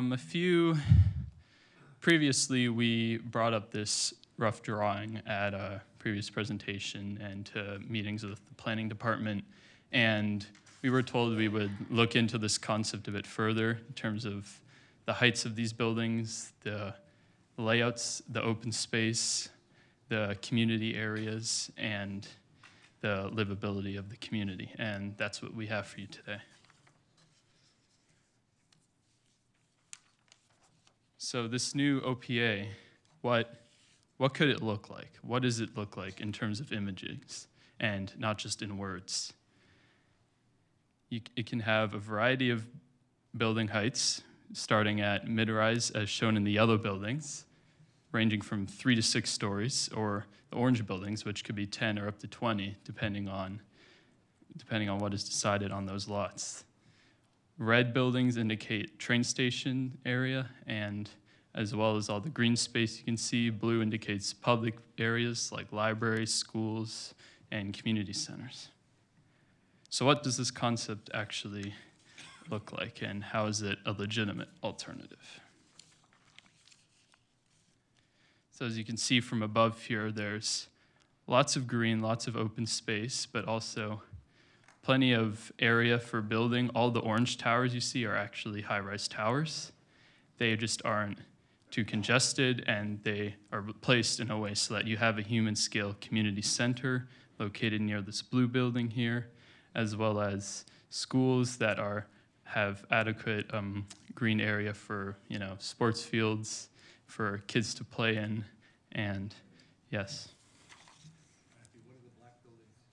Yes. The black buildings are what, fortunately, we're moving away from with the announcement of this new OPA, and just buildings ranging in the 40s and 50s of stories that thankfully we are moving away from, and hopefully we'll put them behind us.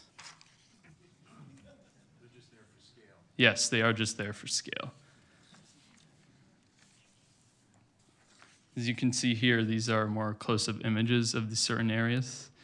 These black buildings here in the background can give you an idea of what could be there, as opposed to what is there currently, which is 5 to 10-story buildings. This image here shows a narrower road with trees and sidewalks, green space, still high-rise buildings, a community center that connects to a park, as well as a train station that connects to that park as well. Now, diving into what these blocks can actually look like, you see that here, the different colors of these blocks represents different ownerships in terms of building these blocks and designing. So you can have unique architectural features in each of these different colors. These aren't just blocks. We have to start seeing them more as blank canvases for people to practice their craft.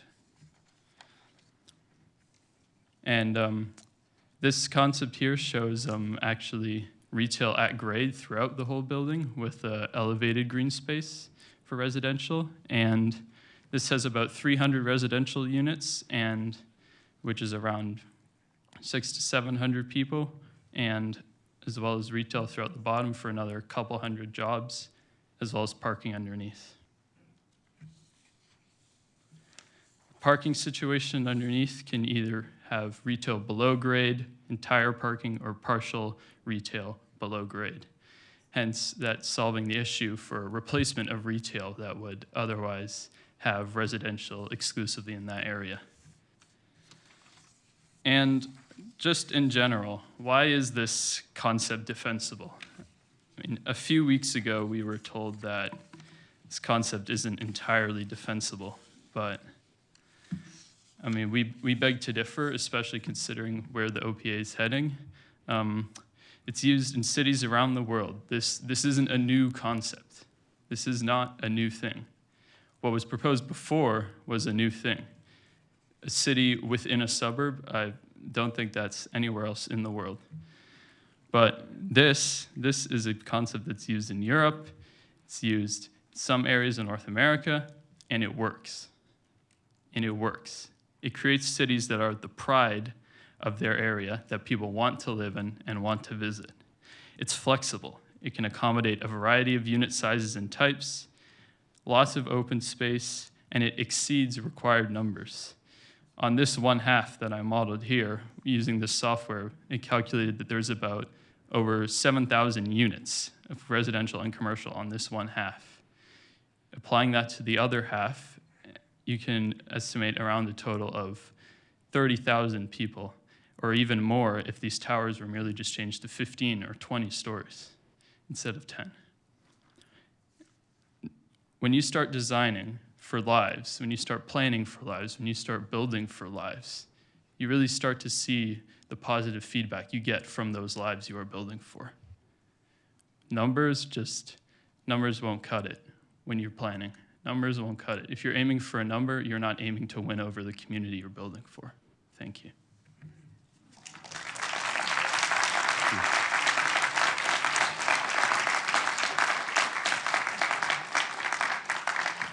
And as you're wrapping up there, Councillor Haslett-Thiel has a question for you.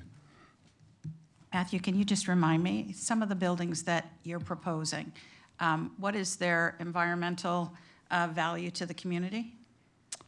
Well, I have heard that building these places out of wood is definitely a legitimate option, especially for taller buildings. I hear starting to go higher and higher with buildings that you actually can build out of wood, as well as all this green space.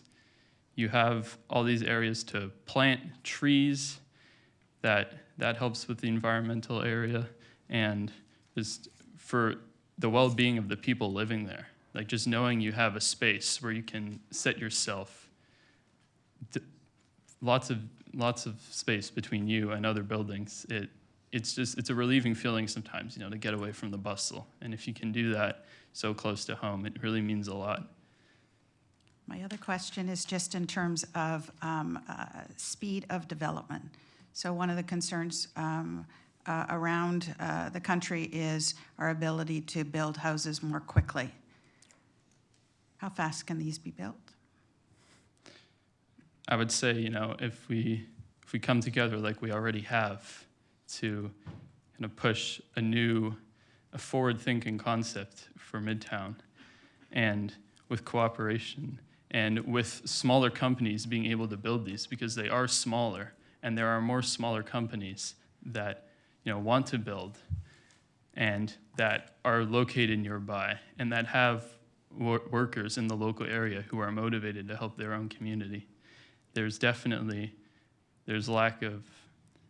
a strong connection between those who build this place and the community. Stronger if it's smaller, because it means smaller scale businesses can help build it, and just the speed of, there's just less mass as well. Like just less mass going upwards, less cranes, it's all looking towards the direction that it'll be faster. Matthew, it's been an honor and a pleasure to get to know you. Thank you. Thank you, Janet. And Councillor Elgar has a question as well. Matthew, you're not done yet. No, you're not done. Matthew, can you, I don't have to provide it tonight, but I'd be interested in some of the examples you say where other cities have used this model throughout the world. I don't need them right now, but if you wouldn't mind sending it to me. Oh yeah, of course. You'll get some, don't worry. That was a great presentation, by the way. I want to thank you so much. Thanks. Well, thank you. It's my honor to serve this community. And Councillor Chisholm wants to throw in a question.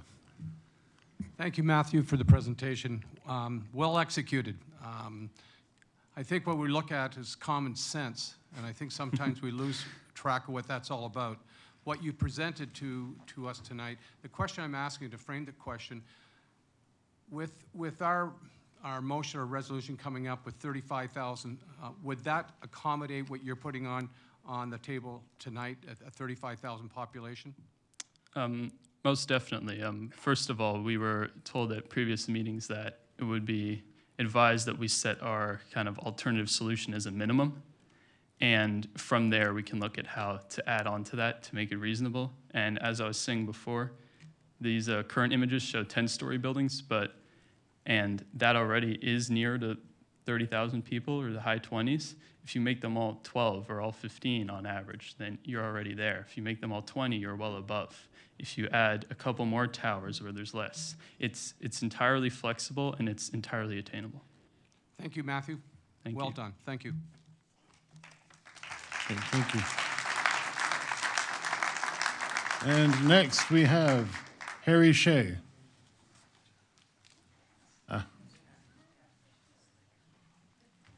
Matthew talked about timing. That's a tough act to follow. Good evening, Acting Mayor and members of Town Council. I'm certainly pleased to hear about the new change in direction. My original, and we can just keep on the title page because obviously that slide deck is now terribly redundant. I wanted to speak to community planning permits.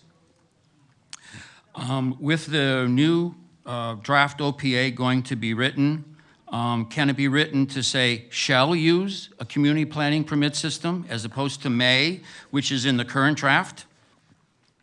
Second, for CPPS to truly be meaningful, CPPS should be used for the allocation of community amenities and affordable housing. This council can then look back with pride on getting those two major milestones accomplished. The third item I want to talk about, CPPS, is that since an interim control bylaw was used effectively for the saving of Glen Abbey, would it not be prudent to consider now to have an interim control bylaw to allow for the CPPS to be well-crafted and well-written to include both community amenities and affordable housing? Does it not make sense to take the time now and get those two elements right? And I'd like to use the closing that I had written originally because I still think it's appropriate. In closing, I trust that the council will direct staff to ensure CPPS is truly enacted. B, to seek a better mix of low and mid-rise buildings which will provide a more diverse skyline and not just a canyon of high-rise buildings. C, and in doing so, the area will be more livable by lowering the population targets. And D, direct staff to amend this draft OPA. I thank you for your time. Thank you. And seeing no questions from council, thank you very much. Council, just to let you know, we are down to about 11 more presentations at this point, so we're skimming along rather nicely.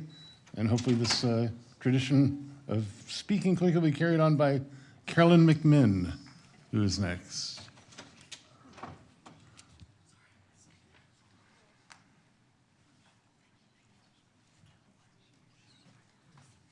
Great, you have 10 Good evening, minutes. everyone. Thank you for hearing me. So a lot of what I have to say is specifically relevant to the section 20.8.5 of the current OPA, and I'm hoping that it will be addressed in what the lovely surprise announcement was earlier this evening. But what we were originally told was that you can only either limit height or FSI, you can't do both. And then staff provided us with some really interesting reports where it showed that some other urban growth centres or major transit station areas include both. And so I just want to explain why it's so important to include in the new draft OPA going forward. Next slide, please. So, okay, it's quite an ugly slide, but in order to explain exactly what happens if you don't have a floor space index, a maximum floor space index. It's like me saying to my son, the minimum floor space index in the OPA is 1. It's like saying to my son going to a candy store, you have to buy a minimum of 1 bag of sweets. And he'd be like, well, how many can I fit in my shopping bag?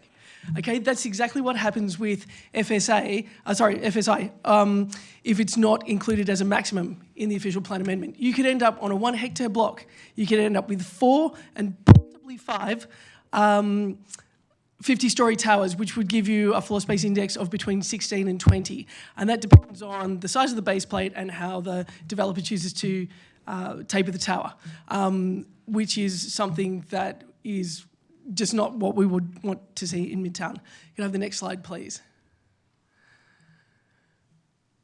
So I think this is similar numbers to what Jonathan gave before, but if we continue down this path, we could end up with 150,000 people living in Midtown Oakville. We don't want that; it'd be devastating. Next slide, please, because we don't need to talk about that much more. What else do I want to say here? What I do want to say is that regardless of what is included in the OPA, the one thing that remains constant is that Midtown's developable area is only 43 hectares, which is less than half a square kilometre. Next slide, please. What I did bring up with town staff about a year and a half or so ago is that as per the legislation, the A Place to Grow growth plan for the Greater Golden Horseshoe in 2020, there is a section there that actually allows for a particular major transit station area. You can have a target approved by the minister that is actually lower than what is required which for Midtown would be 201 jobs per hectare. Waterloo has successfully done this. They argued with the province that 3 of their MTSAs were too restricted to meet provincial targets, and they were granted a lower population density. And I'm just wondering why Oakville hasn't followed down that path. Next slide, please. I also wanted to point out that regardless of what is in the OPA, developers always appeal. And we also understand that there's competition for scarce resources, and Oakville is wanting to attract developers here to build in Midtown. We understand that. But like Councillor Elgar pointed out before, like to buy a 600 square foot residence in Midtown, which is going to sell for upwards of $800,000, you need, without condo fees, without any other bills, you need a household income of about $180,000 just to service that mortgage. So tall towers, clearly, we know that they're not the solution to building more homes faster, as there are fewer companies around to do it. So we want to see that FSI, or alternatively maximum lot coverage, included in the new draft OPA. Next slide, please. One of the things I wanted to point out too is that in Vaughan, where they had their precincts and they had office precincts, the developers have successfully appealed, and that's now being built as residential. So that's one thing that we need to watch out for in a redrafted OPA as well. So once granted, it is actually impossible to claw back. It's never in the history of the whole of the world has anyone been able to put a density or a height limit in an official plan amendment and then reduce it in 5 or 10 years' time when it's reviewed.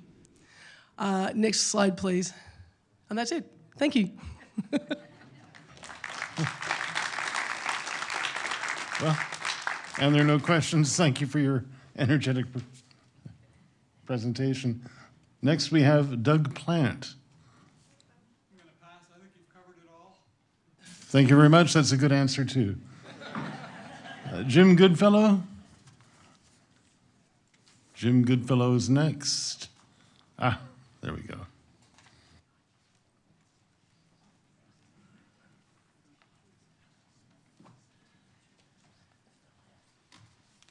Thank you. And thank you, Council, for your decision and your action tonight. And I know it was a big step for you, and so I wanted to say thanks. And Chair, I'd like to also just say a couple of words to the staff, if I might, through you. Commissioner Garvey, your team, you know, in the trade, this is kind of known as a gut punch.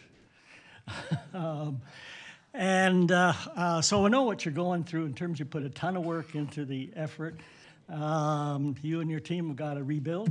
You got to get into the gut punch recovery program and pick it up and because we're going to need you to embrace the new direction and get behind it and go forward. And I'd also like to say thank you to Jane Closey. In the process, she's reached out to us and the residents' associations. We appreciated her sincerity and her genuineness. It was a constructive process, and we hope that will continue and we can engage because we need her leadership in this as well. So with that, let's move on. I'm only going to make a couple of comments about, and perhaps to go to the first slide. There we are. Okay.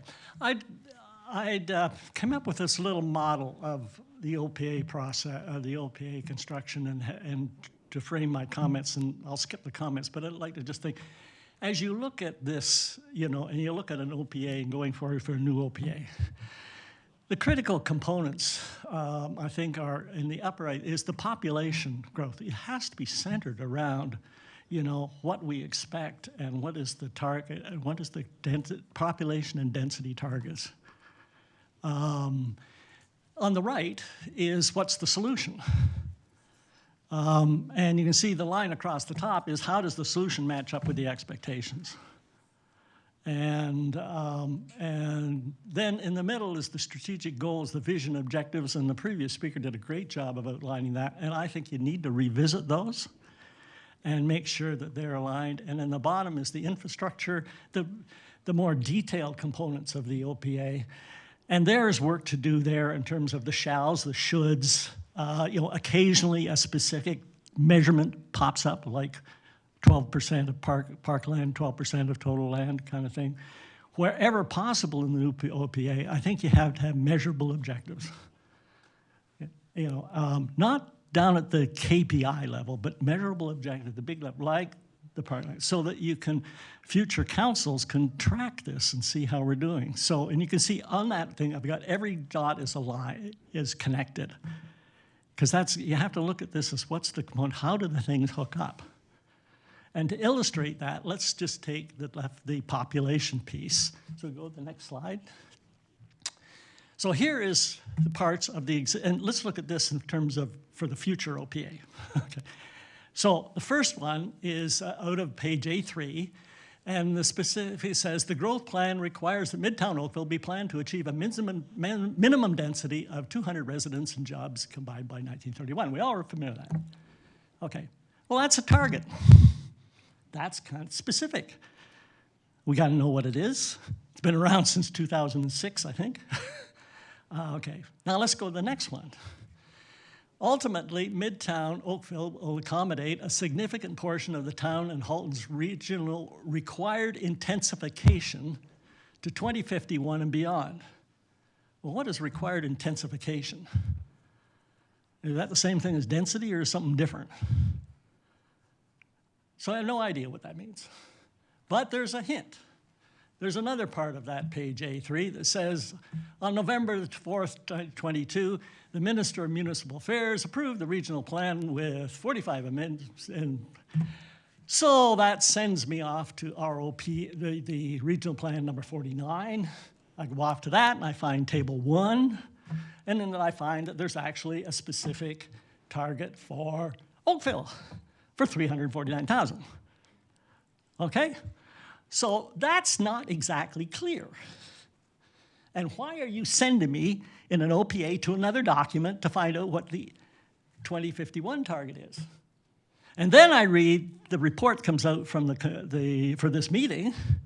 It doesn't talk about any of this. It talks about the joint best planning estimates and says that. So now I'm really confused. Don't let this happen again.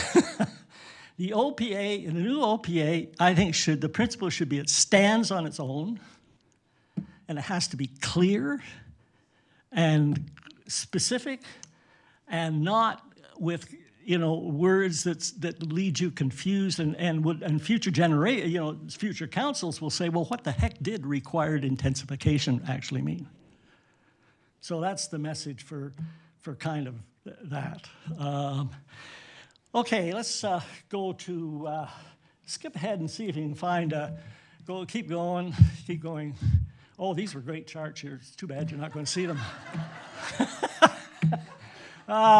Keep going. Well, that's a really great chart. Oh, you see the little dot that's way out there? That's the pandemic, so don't worry about that. Keep going. Keep going. What? One more, I think. Yeah, okay, so there's the chart. You remember my first chart? I had the components all connected by the lines. Okay, well, this was my vision of what this previous OPA was actually depicted. See, I eliminated the lines. The population stuff is just left out there. Like there's a 31 target. There's no 51 target. There's nothing you can connect it to. We've had these debates, but it's sitting off on the side. The growth plan, the solution is up there. We do have the strategic goals and objectives, but as the previous slide speaker said, they need work on. And when you look at the solution that we put forward, well, what is the concern there? Well, we support the height limits, but they're still too high, and there's no rationale within the OPA to be able to understand where those height limits came from. So there's no limited transparency, no supporting methodology or rationale like what happened to the FSI. We have height limits here, but you can't figure out how you get to them and how you connect that to the population. No population estimates or sensitivity analysis, and no linkage of the population to the growth requirements. So, new OPA, please. Connect the dots. Connect the dots, make it clear, make it specific. Don't send us to other documents to try and figure out what they are, kind of thing. And, oh, by the way, Mayor Burton, I did hear you say, I think that the new chart's going to have financial projections and cost estimates and something about funding. So there should be another circle on there called cost estimates and funding. Thank you very much. Thank you.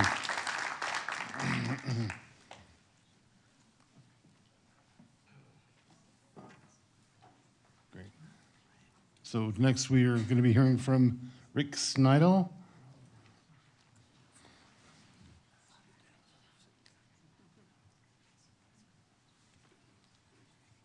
Thank you, Mr. Chair, Council. I'm going to attempt to break a record set earlier by Harry Shea by really abbreviating my presentation on traffic and finances. I picked 7 points, which I just think I need to carry forward. I heard a population estimate of 35,000, which I found pretty exciting. But looking with respect to traffic, regardless, we have 2 records going on in Oakville. Cornwall and Trafalgar is the busiest intersection. Trafalgar and QEW is the biggest interchange. And in Ontario, our GO station is the 2nd busiest in the province. So let's not forget that with respect to transportation. I did research on transportation because we said there was no transportation plan, but I did find one that was done in 2014, which was very edifying. It was projecting a population of 20,000 people in Midtown and had serious concerns about significant capacity restraints and could not accommodate the traffic demands of the growth plan at 20,000. So that should really be considered. Moving along, I was looking at your forecast budget plan. There's over 300 million of infrastructure planned that I can identify for Midtown, and it'd be very interesting what the impact would be of the changes on that, so I'd like to track that.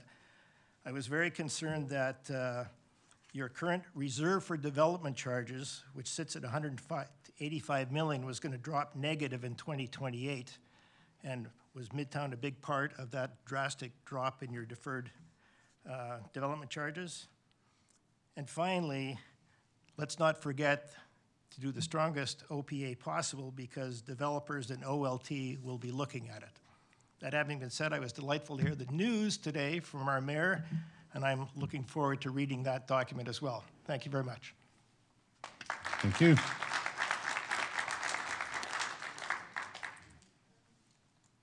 Next, we're looking for Duncan Galloway. Chair, I have a question. Oh, I'm sorry, I didn't even see you. Sorry, Mr. Rick, Rick, yes. If you can come back, we've got a question from Councillor, hopefully a question from Councillor Hesleth-Thiel. I'll try to behave. I think I broke the record, by the way. I think I was under 2 minutes. I did my best. I'm with you. I think you did. Could you just clarify one piece? I was trying to keep up and write. You're trying to set a speed record, so I might have missed it. Yep. In terms of the report that talked about 20,000 and mobility, I missed where that report It is was. the traffic planning study from 2014. You can find anything on your website if you look long enough.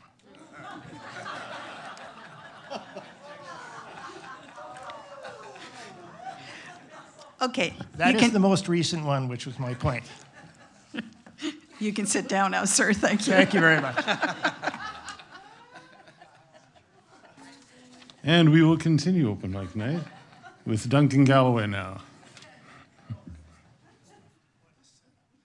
You have 10 minutes. Please keep it to Midtown and humor is allowed. Thank you.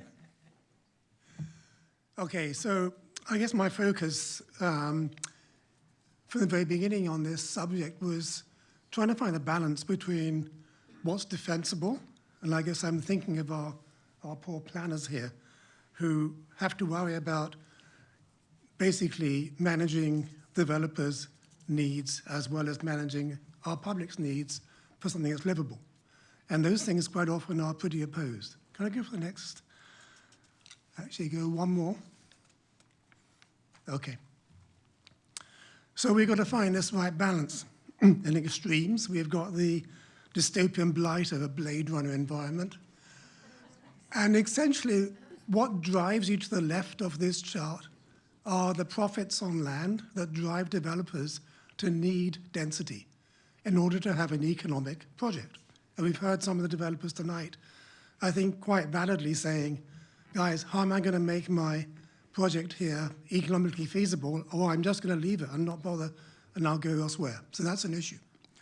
Obviously, we heard all the province and the land tribunal issues, which again, they get pressure for more housing density, and they're responding to the political pressure from the province and the federal government, say, just give us more houses. We don't care how, put them in. Heading to the right are all the principles we love, all the livability, social justice principles that drive us to more moderate density. And we've seen some ideas on that tonight. So I guess I understand our planner's dilemma, and I think our planner's dilemma has got a lot worse from what we've heard from the mayor this evening.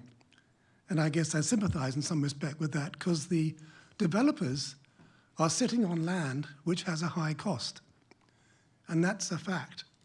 And either that cost is going to go down because the buildings that go on that land are going to go down in size and number, or something's going to have to give. Can we go to the next slide, please? In my original presentation, I started to look at, well, what are solutions for how can you manage to find the balance along this line between defensibility and livability. So I looked to Singapore. It's the global poster child for high density livability. And what did they do? They did something quite clever called checkerboard planning. They put in pockets of really high density, and they relieved those pockets with low density in between it.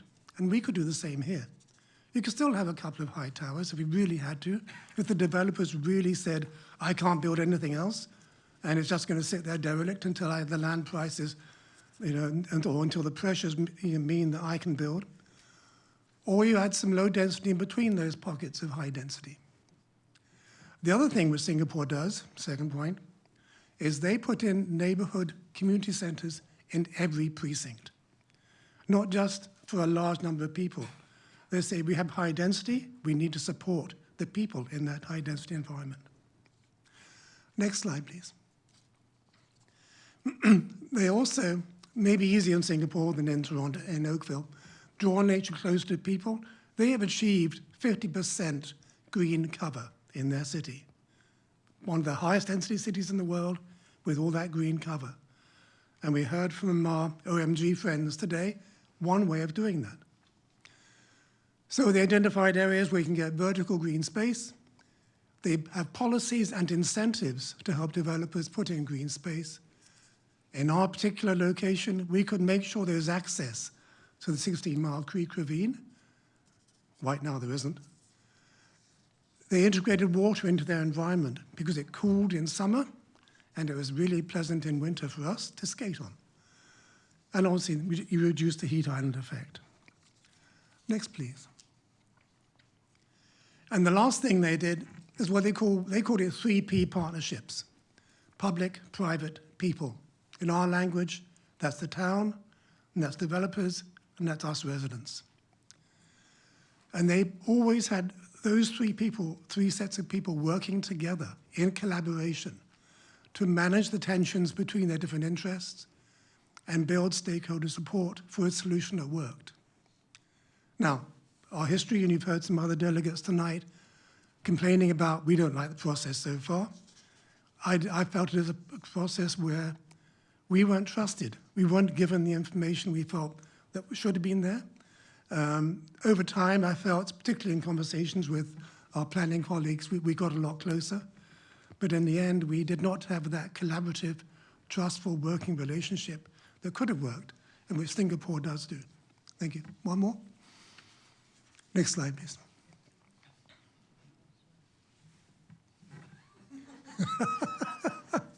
Okay, and again. And again.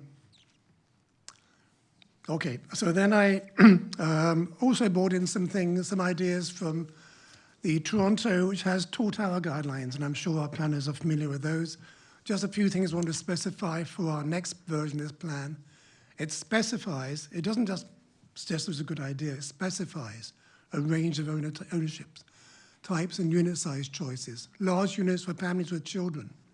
And one thing you may want to think about when doing our own CPPS, how do we target affordability to families who need expensive multiple bedroom units? Secondly, they designed buildings with flexibility of use, because they wanted their buildings to last a long time, not just 30 or 50 years, and be environmentally sustainable. So that meant they could be changed in the interiors to give them different flexible amounts of use inside. Thirdly, they did a good street proportion, meaning it was very focused on pedestrian comfort. Next slide, please. I think I'll skip that one. Next slide. Okay. If you look at any high-density area in any other city, it's permeable.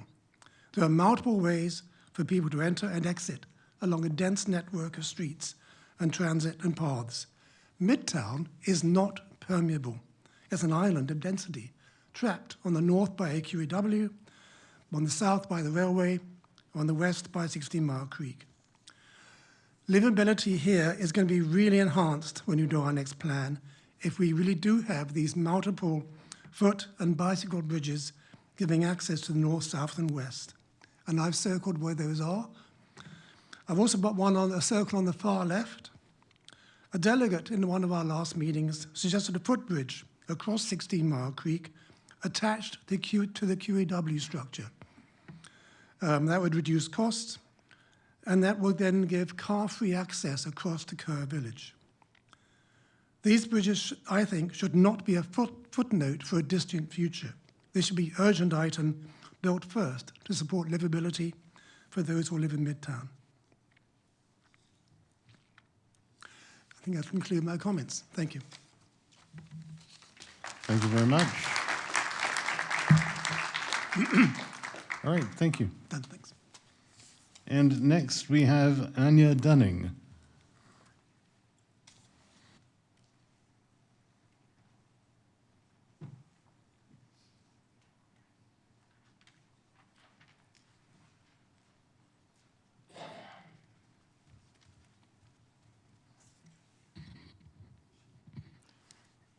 Can you hear me? Okay. So, good evening, Mayor Burton and councillors. Thank you for having me here tonight. My name is Anya Dunning, and I am here to remind you that on June 24th, 2019, the Town Council passed a motion declaring a climate emergency in Oakville. On the town website, it has the following statements. 1, the town is committed to building resiliency to the changing climate and extreme weather patterns. 2, residents are urged to join in the fight against the climate crisis. So that's why I'm here. I'm here to talk today about 3 topics: environment and sustainability, affordability, and the community permit planning system. Next slide, please. Okay, getting development to be sustainable is no easy task. We need to move from the environmental vandalism of multiple concrete towers built from unsustainable concrete and steel towards low-impact development and net zero building operations. Unfortunately, moving to net zero has a cost. It makes buildings more expensive, less affordable, and developers may lose interest and go elsewhere. The tools we have available are a mix of standards and incentives. As I looked at this draft OPA, I used as a reference the Toronto Green Standards. Next slide, please. Toronto Green Standards have recently been accelerated so that buildings constructed only 6 years from now should be near zero emissions. While Tier 1 of the standards is mandatory, incentives to achieve Tiers 2, 3, and 4 can be achieved through development charge refunds. Next slide, please. The standards are comprehensive, covering air quality and emissions, building energy, emissions and resilience, water quality and efficiency, ecology and biodiversity, and waste in the circular economy. Next slide, please. Unfortunately, compared to these standards, the draft OPA appears weak. There are a few mandatory requirements and a few specifics. Some definitions. Shall is mandatory. Should is a strong please. The draft OPA, by my count in this section, has 13 shoulds and only 2 shalls. Next slide, please. Here are some examples for my comparison. 20.15.1, development should identify opportunities to implement renewable energy generation, etc., which leaves the choice of what to do up to the developer. By comparison, the Toronto Green Standards provide specific requirements and measurable criteria, as you can see here. Next slide, please. The OPA says development should incorporate bird-friendly design elements. The Green Standards specify precisely what must be achieved in measurable terms. 85% of all exterior glazing within the first 16 meters, etc. Next slide, please. All right, my last example is the OPA. Development shall incorporate high-quality, durable building materials. Does that mean concrete or bricks? By comparison, the Green Standards include specific and measurable requirements by reference to zero-carbon building standards and low-carbon sustainable building materials and measurements for building emissions. Next slide, please. Midtown is basically a blank slate. Surely there's an opportunity to take advantage of this to include consideration of a district energy system, one heating and cooling center connected to multiple buildings, reducing greenhouse gases, providing economies of scale, and using less carbon-intensive fuel sources such as geothermal and/or solar. Toronto has this as a key climate strategy. I hope that Oakville does too. Please amend the OPA to at least consider this. Next slide. So the OPA is weak. Multiple concrete and steel towers, a refusal to consider mid-rise wood construction, which obviously that's going to hopefully change, words like should and target, and no specific criteria. This draft is way too close to environmental vandalism. In 2024, this is not acceptable. We should aim and incentivize developments toward net zero, as Toronto is doing. Next slide, please. Oakville has approved a net zero carbon target. While this OPA has all the right words, it lacks standards, specifics, and is toothless. Please amend the OPA, adopt Toronto Green Standards or similar, and incorporate them into the OPA, and hopefully a community planning permit system by reference. All development should be conforming to the Toronto Green Standard Tier 4. Overall, strengthen and be more specific on environmental standards. Next slide, please. Then we have the environmental issue of noise. Here is a noise visibility study for the district application in Midtown based on professional data collection and analysis. Sound levels are well in excess of Ministry of Environment criteria, actually 4 times as loud as their acceptable level, so much that they require warning signs to be posted in and around the building. The draft OPA ignores this completely, which is amazing. This is a social injustice design laid bare. Place your lower cost residential in the most polluted and noisy environment. Let the poor families and children grow up in this environment. The OPA requires an amendment. At a minimum, we should have acoustic barriers along the QEW and approaches, but who would pay for this? Ideally, we scrap the urban strategies design, redesign the arrangement of buildings throughout the Midtown, place offices, parking structures, and commercial along the QEW to act as a noise barrier, with residential buildings, schools, and amenities behind the noise barrier and facing south. So just a sort of side note with environment, that man-made materials absorb more heat than natural surfaces. We know that. And they store heat and they radiate it throughout the evening. So there was a study done from central Montreal that confirmed that streets that were lined with dense urban canopy experienced lower ground temperatures.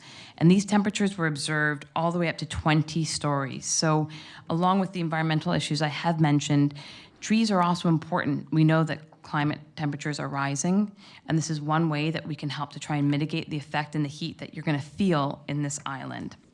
Next slide, please. So we're going to move on to the affordability issue. It's a problem. High costs of land and money preclude affordable housing. Those most in need are families who can't afford the multiple bedroom units they need. Landowners, investors get rich, and the public are priced out. Next slide, please. In March of this year, Council received a truly excellent white paper on affordability and the planning tools they can use to help affordability. The community permit planning system can help streamline development and reduce some of the financing and time delay cost. Inclusionary zoning may reduce land values. And for those poor families seeking accommodation, perhaps there are an opportunity to target affordable funds to multi-bedroom rather than the smallest units. Next slide, please. The white paper describes in depth how a CPPS can be used to incentivize developers to provide affordable housing in exchange for more height and density, which makes it all the more important to amend the OPA. We heed the pleas from us to reduce the height and density, which we've heard tonight sounds like it's going to get done. We'd like to provide lower heights and FSI starting points in this OPA, and that will also give us more negotiation room under a CPPS to achieve affordable housing in Midtown. Adopt the white paper recommendations for CPPS and inclusionary zoning, amend the OPA to make explicit the use of a CPPS to be the bylaw for implementation of the OPA. Next slide, please. And finally, the CPPS. The OPA is a high-level policy. We've been assured that zoning, hopefully in a CPPS, will specify the core livability components, building form, heights, density, streets, parks, etc. The public should be involved in and provide input to the detailed implementation in the CPPS to help it make it truly livable. The CPPS for Midtown could be a great example of collaboration between the town, the public, and the developers. Thank you. Thank you. And we have a question for you. Don't run away. Come back. Come back. Councillor Giddings would like to ask you a question. Make it easy. It sounds like you studied for the exam. Yeah. Thanks for coming out on you. You forgot one of the words when you were talking about shall and should and so on. I think you forgot promote and encourage. Oh, yeah. I was never good at English. So you're absolutely right. In 2019, Council declared a climate emergency. In September of 22, we identified Midtown Oakville growth area through the review to include community energy strategy goals. So you certainly did do your homework and find them all on the website. So I'd like to thank you for coming out, and it's appropriate. Today is Earth Day. Yes, I thought that was very appropriate. That Very we'd be talking about appropriate. environment today. It's great timing. And at the Oakville Community Foundation today, they launched their latest research project in conjunction with Sheridan College and Halton Environmental Network. And what caught me in their material, I encourage everyone to search Oakville Community Foundation and look at the report. It talks about the stresses on youth the anxiety being created through climate change fears, and our community legacy, what Oakville will our children and grandchildren inherit. That was the name of the study. So you encapsulated all of that, and thanks for coming out. Thank you.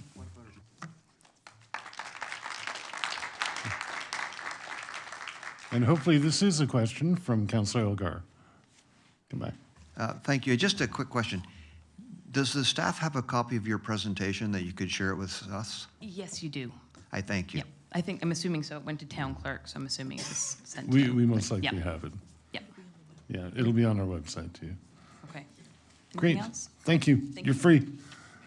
And if there is anybody watching the live stream of this meeting on oakville.ca and you wish to speak to this item, please call 905-815-6095 and we'll connect you to the meeting. You'll be called upon to speak following registered delegations. Speaking of which, Elizabeth Chalmers, you're next.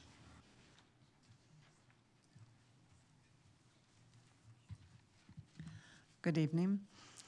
I'm speaking tonight on behalf of the Joshua Creek Residents Association, now in our 50th year of working on behalf of our community. I was intending to start my delegation by quoting from some of the emails that our residents have sent to Council on Midtown. However, I'm very pleased that I really don't have to, because you've addressed at the start of this meeting with the comments and the explanation as to how things will move forward, the concerns that we heard about questions not being answered, density being too high, not listening to residents, and of course concerns about sustainability. So let me just take you quickly through what we would like to see in an amended OPA.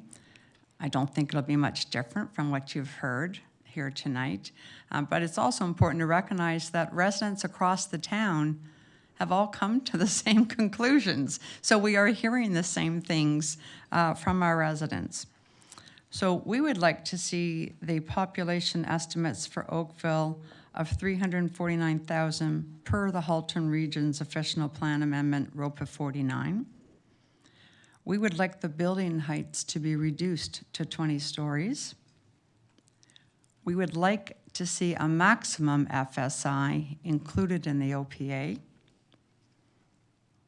We would like to see a higher people per unit, perhaps between 2.0 and 2.2, increased setbacks between the buildings, and of course, the very specifically and clearly inclusion of the community permit planning system. We'd also like to ensure that the town requests the province to consider reducing that minimum density, given the substantial decrease in developable hectares versus what was originally, or what the total area is. We also had concerns about the language in the OPA. I won't dwell on it, but strong, clear, specific language is what provides defensibility should a site plan applicant go to the OLT. That's always been the case in Oakville, that the official plan ensures that that language is strong and clear. One of the sections that I found disturbing was, I think it was talking about the setbacks between the buildings, and it says that if the minimum separations cannot be achieved, the site may not be appropriate for multiple towers, which is very different from is not appropriate for multiple towers. And so that means they could all be approved, particularly since appropriate tower separation and floor plate sizes shall be determined at the time of the development application. It would seem that if the OPA has very clear permissions in it, we won't be negotiating at every single application, or we reduce the, I guess, the risk that would happen. And then finally, cost estimates, or the absence of cost estimates, created uncertainty, which in turn creates risks, cause for great concern among residents. So what development charges would yield from the proposed heights What are the estimated costs to provide the services and amenities that Midtown will require to ensure equity with the rest of Oakville? What's the differential and how's it going to be covered? It's relatively straightforward at the end of the day. Is it reserves, tax increases? Will development charges do it? So decision-making of this magnitude requires understanding of the costs. And so very pleased to see that that was also something that will be considered. And that's it.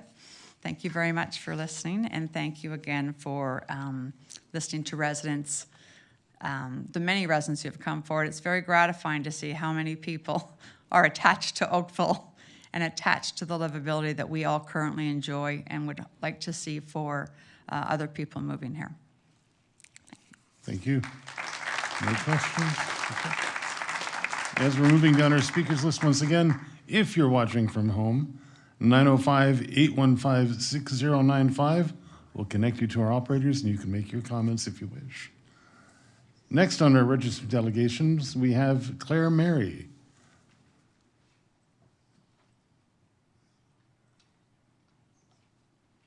Once again, that's 905-815-6095 to call in.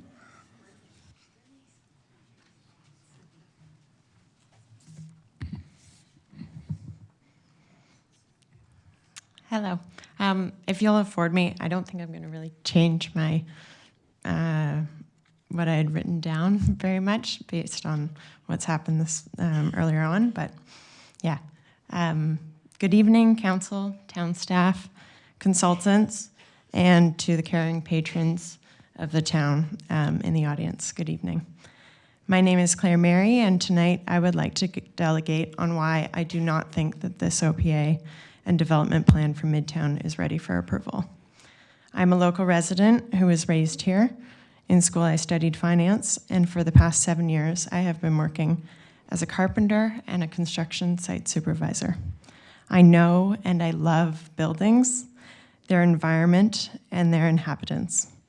I have the distinct pleasure of contributing to the Built Forum on a daily basis and take a keen interest in how it shapes the quality of human life. Tonight, I'd like to present some thoughts on this OPA from the perspective of a younger person who works in construction and has serious concerns that the proposed Built Forum does not represent what my generation is looking for, and possibly not for the next. I think, next slide. Yep. Tonight I'll review the value proposition of living in Midtown, some OPA sections that need revision. Many have brought up others. I looked at one specifically that I was interested in. Inspiration and heeding caution, and then some final thoughts. So the OPA's objectives, in summary, make it livable. This is all from the document. Vibrant, transit supportive, emphasizing human-scaled buildings, achieving minimum gross density of 200 hectare in accordance with the growth plan. The need to develop an MTSA such as Midtown is understood, but the devil is in the details, as many have highlighted. And these objectives, as written, are not currently robust enough and risk far more than what we stand to gain through the development. This is a tiny plot of land that has potential to pack a lot of punch, and it'd be nice if it's not a bloody one. So why Midtown? What's really, next slide, sorry. Next slide. So the value proposition of living in Midtown. What does Oakville have to offer? I think all of us can attest to this. There's access to an undeniably gorgeous lakefront, water sport playground, eye-catching architecture, medium quiet outdoor living, quick access to highways and the GO train, diverse retail, and more space and more greenery than Toronto. What a future Midtown resident could be looking for. I think Midtown can and should appeal to a whole host of demographics as laid out in the OPA, but I'll stick to stating points from my position as a younger person. There needs to be a focus on housing opportunities geared towards families of 3, 4, or greater. 1.7 PPU is too low. This is important from a sustainability and community building standpoint for Oakville. Increasing PPU will help legitimize Midtown as a place people can call home, instead of just a young person's transient dwelling like Bremner and Spadina or Liberty Village. I've been there and I've done it. Creating an attraction right in Midtown, I think, is a critical part to all of this going off the way it seems to be idealized. In reading through this OPA, it appears we need to build a reason for people to come and hang out in and enjoy Midtown. Specifically in the Arts and Argus precinct, town staff have expressed in previous meetings that they cannot explicitly direct what business and centers must exist. With this, I cannot stress more that we, Oakville citizens, need to figure out what these arts and cultural facilities are going to be and how they are going to be paid for. If we don't already have a vibrant and cultural idea for this space, I recommend we consider public engagement by way of some sort of innovation competition. And we can ask everybody in Oakville, but we can also put it out to the world if that's what we want to do. We've been talking about places like Copenhagen and Singapore. If we really want to put ourselves on the map, I think it's okay to tell the world that we're trying to do something really cool here. So if we truly want Midtown to be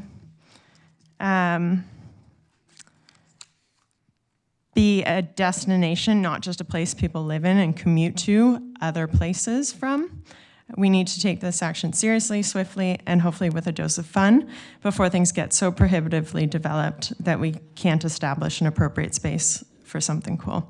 I think it'd be a huge shame if the arts and culture attraction was reduced to a silly booth kind of tucked away in the corner of the GO train station. And I think it's a reality that could happen. If I understand it correctly, there are already multiple towers taller than 48 stories being proposed by developers in this area. So again, we need to act quickly. Next slide. So some OPA sections to be improved ahead of approval. We all know about the lower densities, lowering the proposed building heights.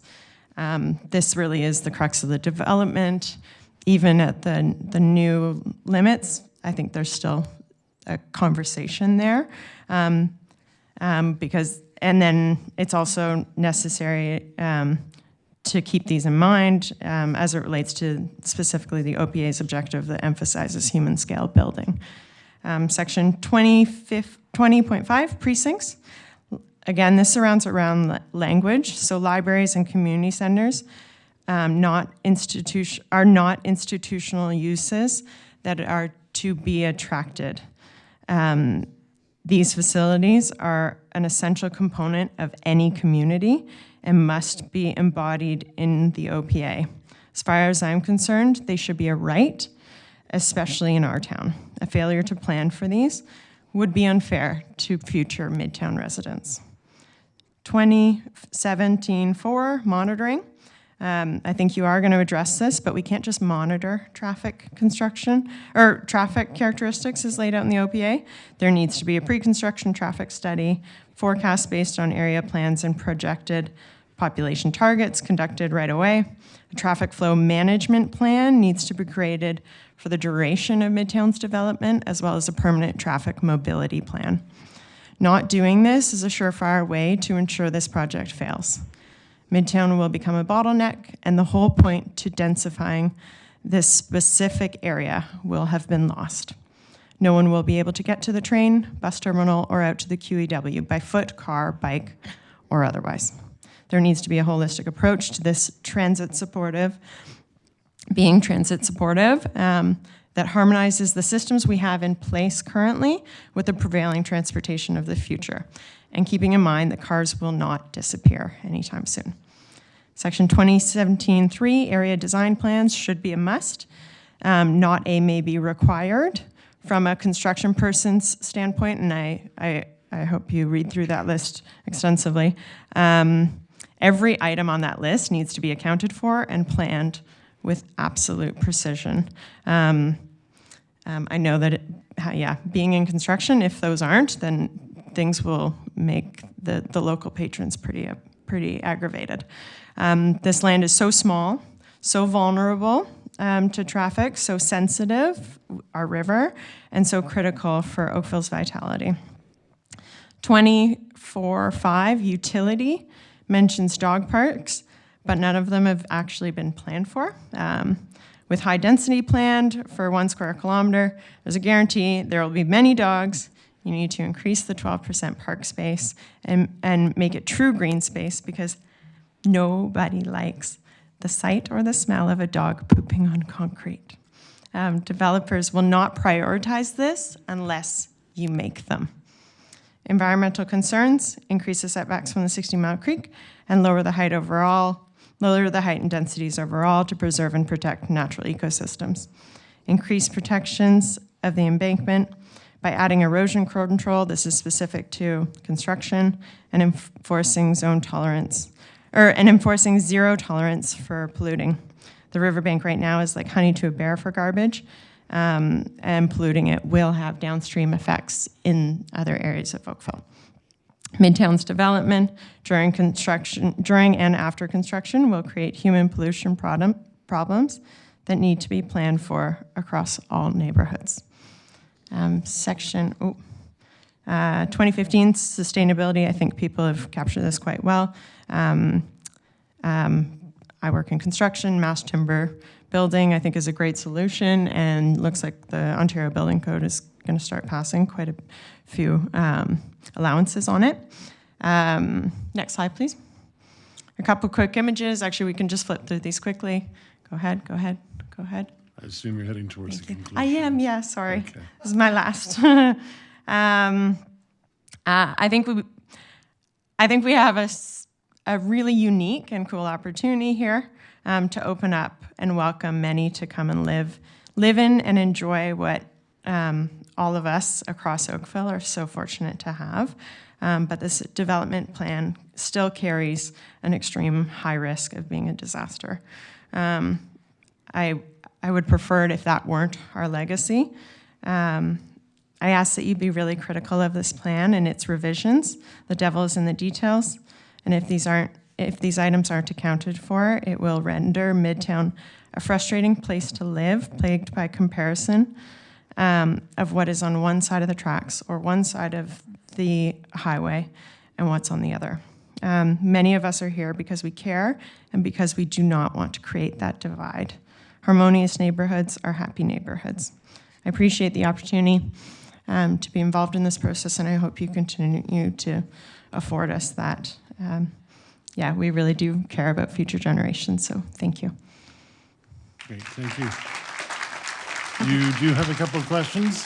Thank you. Hopefully questions from Councillor Elgar first. Thank you for your presentation and coming to speak to us tonight. You mentioned you did live in Liberty Village, and I know I've got relatives who live there too, did live there. So what height do you think should be the maximum in Midtown? Oh, great. Again, I work in construction, and specifically I work for a company that prides itself on being a little more building science oriented. So I would say whatever mass timber building solutions will allow, and I think that number is around 17 or 18 stories. I don't think it should be any higher than that, and I do think that that could be a reasonable maximum height, not a height across the board. Well, I appreciate you saying that. I think that's what it is in BC now, and I think we're just bringing that to Ontario, correct? 17? I think that's right. Thanks very much. No problem. And Councillor Giddings. Thank you, Mr. Chair. Thanks for coming out, and thank you for the details. You talked about parking, and I agree. I think there's going to be a transition period. The question is, how long will it be before we can get away from the car? We have proposals right now that specify half a parking unit half a space per unit. We have another one with 2 spaces per unit.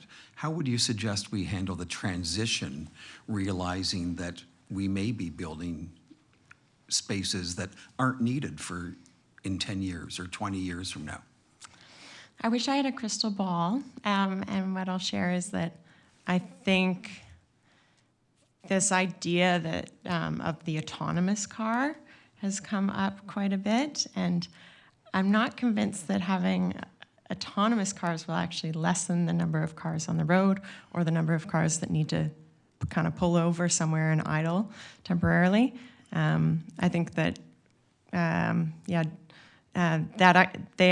prospect of that actually possibly could present a situation where nobody considers carpooling at all, and we might actually have more cars on the road, kind of like how now you see even more Uber Eats pedalists out, and drivers out.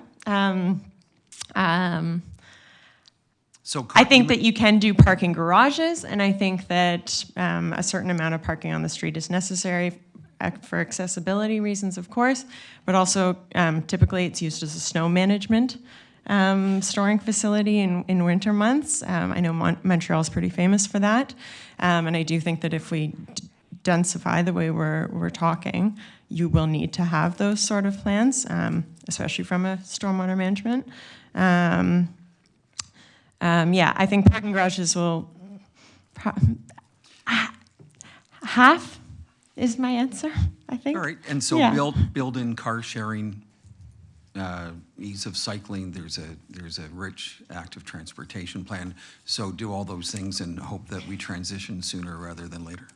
I think, hopefully we transition sooner than later, but I don't think it needs to be an area where there's one car per unit. I think it could be less, for sure, yeah. Thank you. Yeah. Great, thank you very much for your presentation. Thank you. And I'm asked to repeat this again, so, hey, are you sitting at home watching this meeting and thinking, nobody's brought up my point yet? Why not call 905-815-6095 and call into our meeting to make your point. Thank you very much. Next, we have Alicia Bedford.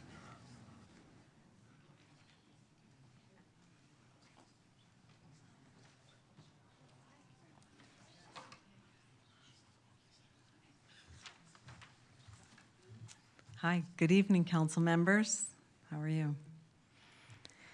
Just a minute, I just want to make sure I'm all set up here. Could I have the first slide, please? Thank you. My name is Alicia Bedford, and I'm part of OCA, the Oakville Community Association, and our vision is that it wants to contribute to creating an engaged, safe, caring, and vibrant community where all residents enjoy a positive quality of life. Next slide, please.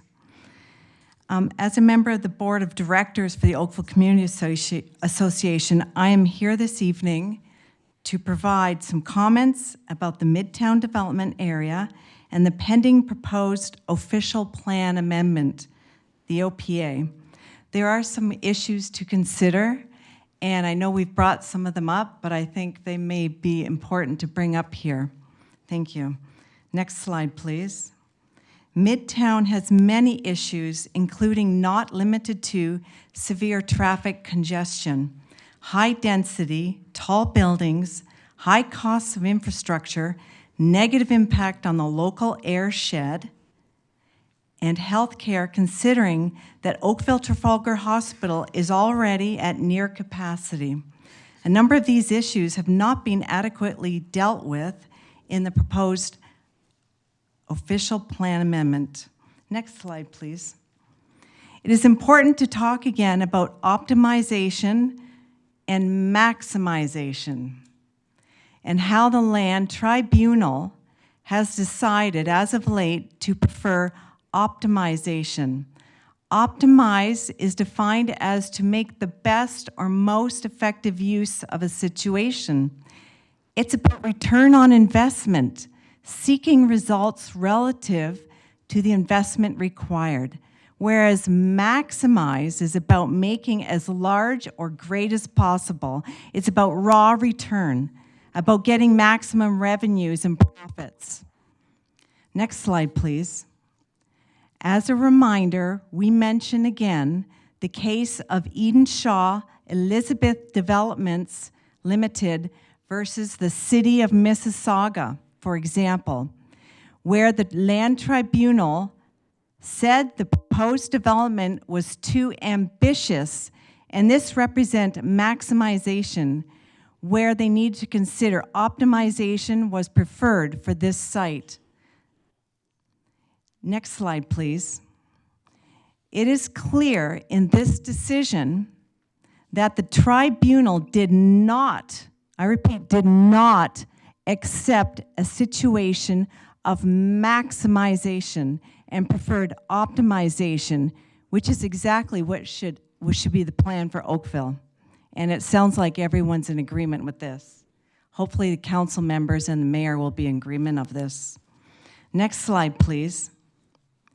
A more recent decision in Fengate Luna Gardens Holdings Limited versus Hamilton, the city of Hamilton, April of this year, actually, April the 10th, they clearly determined that the proposed development was too ambitious and that the proposal was an attempt to maximize rather than optimize this development. As a result, the tribunal rejected the application. We hope that that doesn't happen here in Oakville. Next slide, please. Another application is coming for Midtown for a 46 and 61-story buildings. And this is in addition to a number of applications currently before the Land Tribunal. Yes, this might change, but maybe not. We will see. The below photo and depiction of 157 Cross Avenue, we think, show a situation where the developer is attempting to maximize the site. Unfortunately, the OPA, the Official Plan Amendment, seems to open the door for developers to maximize their developments. This should not be allowed based on the recent decisions of the Land Tribunal. Next slide, please. The increase of the carbon footprints of tall towers is concerning and should be reviewed more closely. A study reported by MPJ Urban Sustainability found a whopping 140% increase in emissions from neighborhood and skyscrapers, compared to an area of low and mid-rise buildings. This increase will have a negative impact on the Oprah Clarkson airshed, which is just east end of, just past in the east end of Oakville. And this is contradictory to the town's declared climate change emergency and the cumulative air quality issues with Midtown and the Winston Churchill proposed warehouses will impact significantly the Oakville-Clarkston airshed. Next slide, please. It is important to note that Mayor Burton's comments to the Standing Committee on the Justice Policy on March the 19th in 2013, over 10 years ago, he mentioned that our airshed is overtaxed as the work of the province itself had shown. So there was quite a concern. We are very impressed that the government heard that concern and appointed the Balsillie Task Force to investigate and prove up the facts of the airshed. So if the mayor finds this airshed to be an issue, then obviously having this high density in Oakville is going to be a major issue. Next slide, please. We previously presented the Midtown should be mirrored after Copenhagen, Denmark, because Copenhagen is one of the most livable cities in the world and managed to have high density in certain neighborhoods, but by using 6 to 8-story buildings. OCA believes that before the OPA is even considered, that there needs to be a closer look at other options for Midtown that would not be damaging to Oakville, which would be maintain Oakville as a truly livable town. Next slide, please. OCA, in summary, cannot support the proposed OPA because we feel it will lead to the destruction of the fabric of the town of Oakville. That, as mentioned, other cities across the world should be should be reviewed to see how they have accomplished high density without having skyscrapers. It has a negative impact it will have on the Oakville-Clarkson airshed. The Midtown land parcel is unsuitable for a high-density development because it is encumbered by the location of the Ford plant and the proximity of the QEW and the GO train. Finally, Midtown issues, which are many, have not been adequately addressed in the proposed OPA. Now, let me just share something with you. If they're proposing 35,000 people in Midtown, which they are, that means 16% of Oakville residents will be living in Midtown. Can you imagine the traffic nightmare? Absolutely a nightmare, and not anyone's gonna be riding bikes, trust me on that. In the 138 square kilometers that Oakville is, with Midtown being 1 square kilometer, that means 16% of Oakville residents will be living in less than 1% of the space in Oakville. Does that make sense to anyone? No, obviously not, in any capacity. Doesn't matter how you build those buildings. You're getting 16% of residents in less than 1% of Oakville. Does not make any sense whatsoever. Next slide, please. In addition, it is not reasonable for Oakville to have 58+ story buildings in Midtown.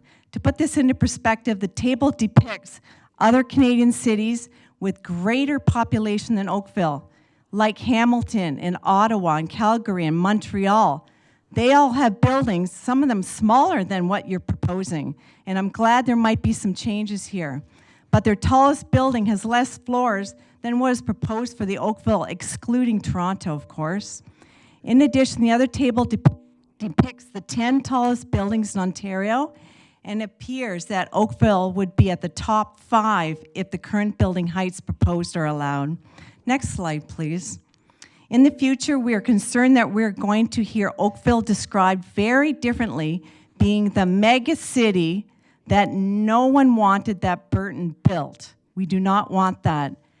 And on that note, I just want to say that my friend Liz, on Oakville Community Association, we were concerned that we want our councillors to be able to stand up for all of us residents in a democratic ability. And with the strong mayor powers that are in right now the mayor can veto a majority vote on council. We do not want that in Oakville. And I don't know what you're going to do about this or what we're going to do about this, but we want democracy here in Oakville. Thank you very much. Thank you. And I'm just checking for... I have my hand up. You do? Okay, sorry, I can't see it here. There we go. Thank you, Chair Grant. Actually, if you could return to the podium, please. It's okay. I'm just going to clarify a fact. So I think it is appropriate for us to just reinforce that while the special council petition was generated by councillors, Mayor Burton stepped up and signed this petition today and acknowledged that there's an opportunity to consider alternatives. And I want to thank him for it because it's important that we come together to do what's right for this town. And I think it needs to be acknowledged. Right, thank you.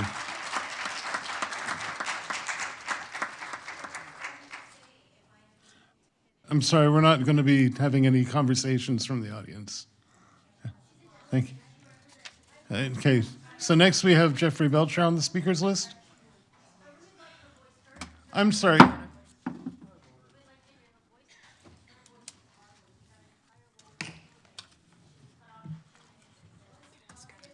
Hello, everyone. Excuse me, sorry, Mr. Belcher. Hi, if we can get it quiet in here, please. Thank you. There you go, Mr. Belcher. Hello, hello. I'll try to keep it light. I kind of was planning on reviewing the draft OPA, but obviously that's different, so I'm just going to kind of riff here. My name is Jeffrey Belcher. I'm a resident of Ward 2 and formerly of Ward 3. And I wanted to talk a bit about Midtown because I often hear, why do we have such tall buildings? Well, previously 45 stories, and I guess now we'll see what. But I want to talk about why we have such tall buildings, and the short answer, if you don't want to listen to the rest of the presentation, is NIMBYism, but if we can go to the next slide, I want to dive into why. So NIMBYism, if you don't know what that is, it's not my backyard. It's kind of an ideology against density. Kind of create tall buildings in an ironic way. The surrounding areas around Midtown have resisted density historically, and so the compromise was essentially to put all the growth in one area that's not developed yet, like Midtown. And obviously, when you try to put that many people in one area and you're trying not to step on anyone's toes, you end up with very tall buildings because you're trying to hit density targets that may or may not be sustainable for what the town could actually take. Next slide, please. Following the OCA, they mentioned Copenhagen. Copenhagen, the city in Denmark, I think is a beautiful city. Next slide, please. 4 stories to 6 stories is very normal in Copenhagen. But a lot of RAs in Oakville and would fight this type of development. I mean, we're going through a whole process with 4 units as of right on a lot and 4 stories as of right. I mean, this is what it could look like, but we oppose this type of thing. And that's why we have tall buildings. Next slide, please. Let's talk about parking in Copenhagen, because Councillor Giddings mentioned I had questions about parking. This is the central station parking lot on the left in Copenhagen. As you can see, there's a lot of bike parking surrounding it, but there's only a dozen or so spots for cars. On the right here, you can see the smallest parking lot I could find, which is like just basically a hole in the road. But it really goes to show the scale at which they're trying to tackle these urban problems. They don't have tons of parking lots. They are focusing on active transportation. That's kind of what I want to see in Midtown. Next slide, please. Their parking policies in Copenhagen are very, very progressive. Again, the last major update to their parking policy was in 2011, so over 10 years ago. As you can see, they have parking supply maximums. They reduce the amount of surface area parking by 3% every year. And there's actually lower regulations around metro areas because they want to attract people on bikes and walking to these public transportation pieces of infrastructure that they've built. Next slide, please. And so this is a game that I played over the weekend. It's called How Much of Copenhagen Can You Fit in an Oakville Parking Lot? This is Oakville Place. And next slide, please. At the same scale, this is downtown Copenhagen. You can see that they are just doing something totally different. They have mixed-use developments. They have walkable streets. We're talking about the human size of building cities. Well, this is it. Next slide, please. Another example, I live close to Hopedale Mall. Ironically, it's a mall that's half empty, but we've built so much parking for basically no one to go there. Next slide, please. This is just the parking lot. You can put tons of housing, tons of retail options, a whole urban city just in the parking lot of this mall in Oakville. Next slide, please. And here's what that would look like overall. Notice how they have 3 bus stops in the middle of this area, where we have 3 bus stops basically on the entire screen here. Next slide, please. Where they build parking, or where we build parking, they build housing. And it creates amazing communities, and we can follow suit with this in Midtown and our other growth areas. Next slide, please. Let's talk about why are there density targets at all? Well, Oakville's rent is insane. Next slide, please. As of this month, the national rent report from rentals.ca places Oakville as the 4th most expensive average 1-bed and 2-bedroom rent in Canada. We only fall behind Toronto and Vancouver. Yeah, yeah, I don't know who said that, but we beat out Mississauga last month, so we're climbing the leaderboards. But this is the state of things, and we have a fraction of the population of these cities, yet we are competing with them in rent. It's pretty mind-blowing. Next slide, please. And the kind of the result of this sort of NIMBY attitude that we've had historically is that the younger residents in Oakville, like myself, are being forced north into new development because the South doesn't want to densify at all. As you can see by this graph here, the darker sections of Oakville are where the median age is much older, and then towards the lighter areas is where it's much younger. I grew up kind of not close to the water, but I grew up in Ward 3 and 2, and I really want to live there when I'm older. And I want the option to be able to do so. That requires gentle density and housing options and a saying yes attitude to density in our neighborhoods. And it's these types of ideas, you know, density is better for North Oakville. It wouldn't work in my neighborhood. My neighborhood is established. But it's not really about that. We can make choices to change our neighborhoods if we want, and we can do that.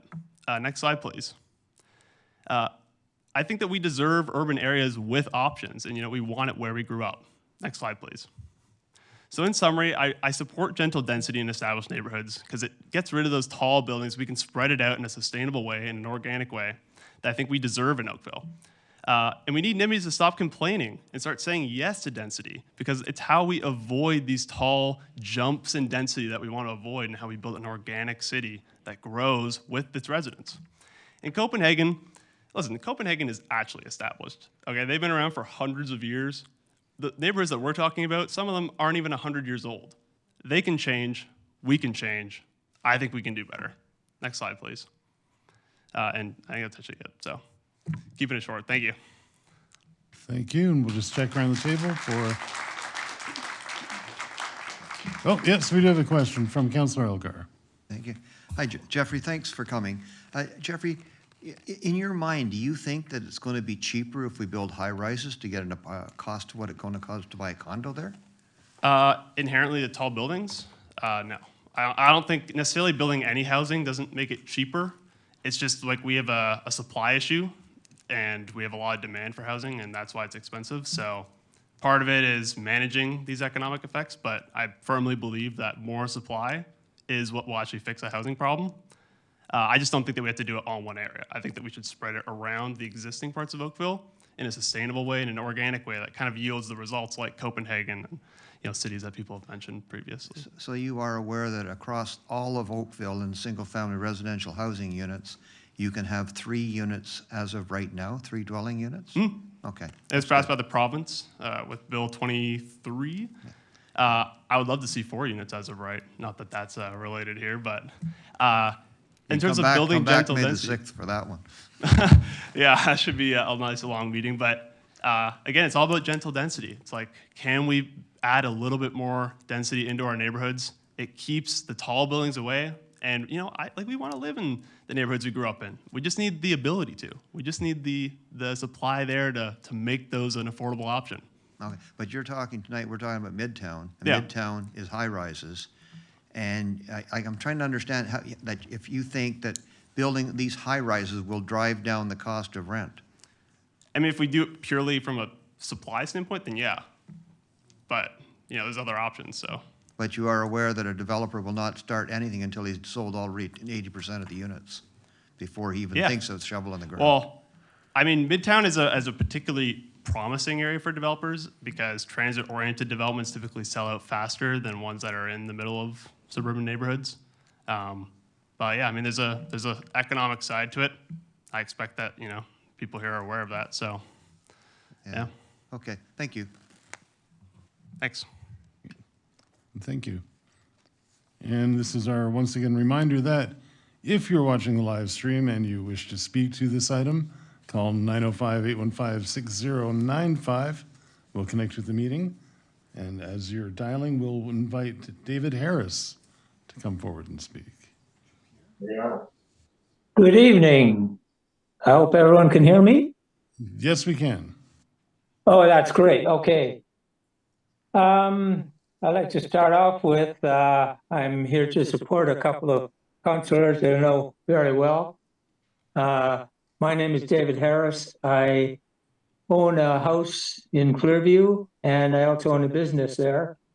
And we've been residents of Oakville for 23 years with our company in Oakville for 20 years.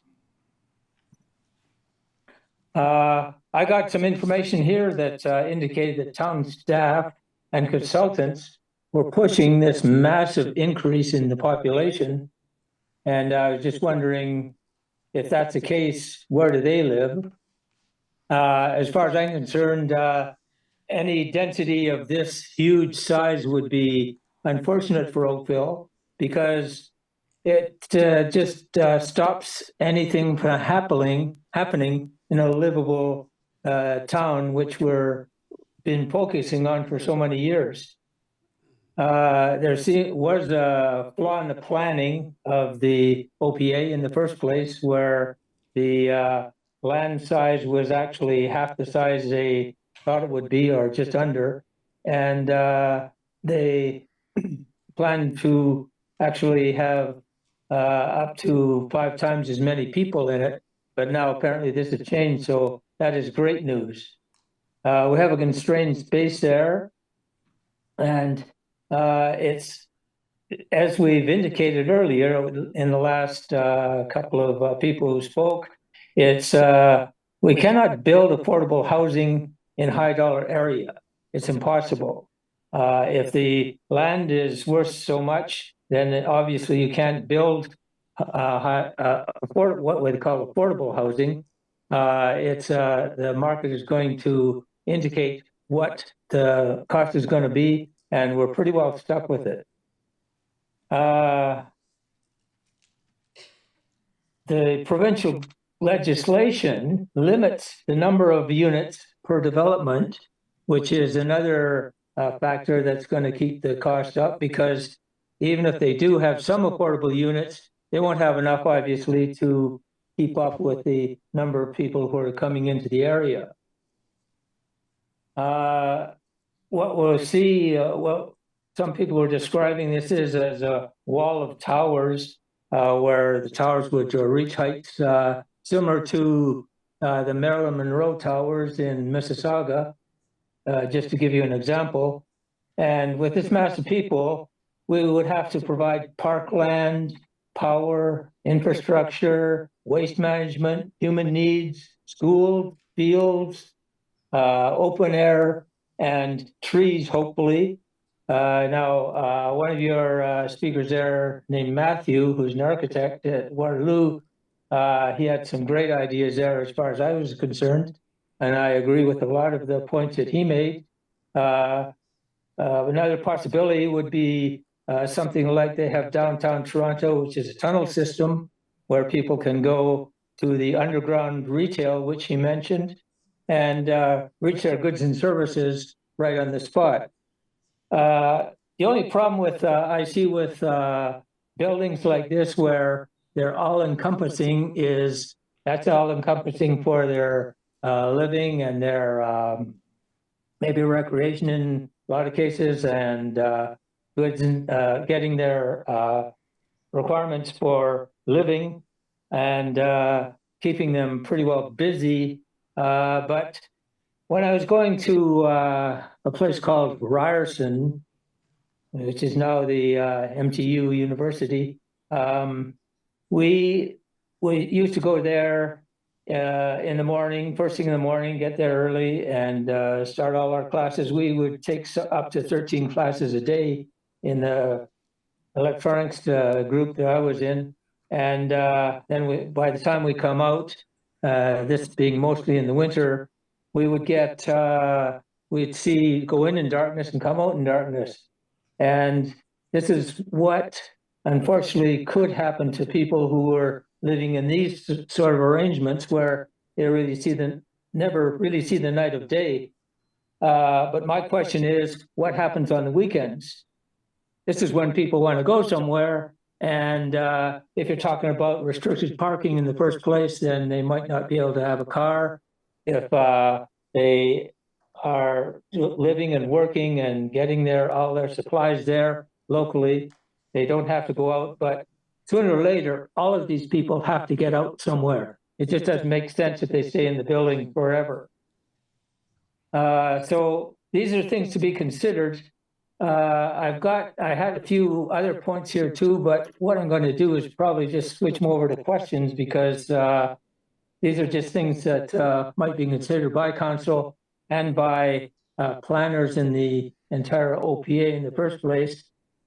Back in 2008, a friend of mine, we decided to look into this projected power plant that they're going to aim into the bottom of the Ford plant. We were called NIMBYs back at the time there, and it's been mentioned that we're NIMBYs now, but these young people, they talk about, oh, well, we can't afford to live where you're living, and we think that it's unfair that we have to move out or find other accommodations or look at high rents and things like that. But what they seem to miss is that we went through the same thing when we were young. When I was young, I didn't have the ability to rent things on my own. I was fortunate to find either friends or people I could stay with.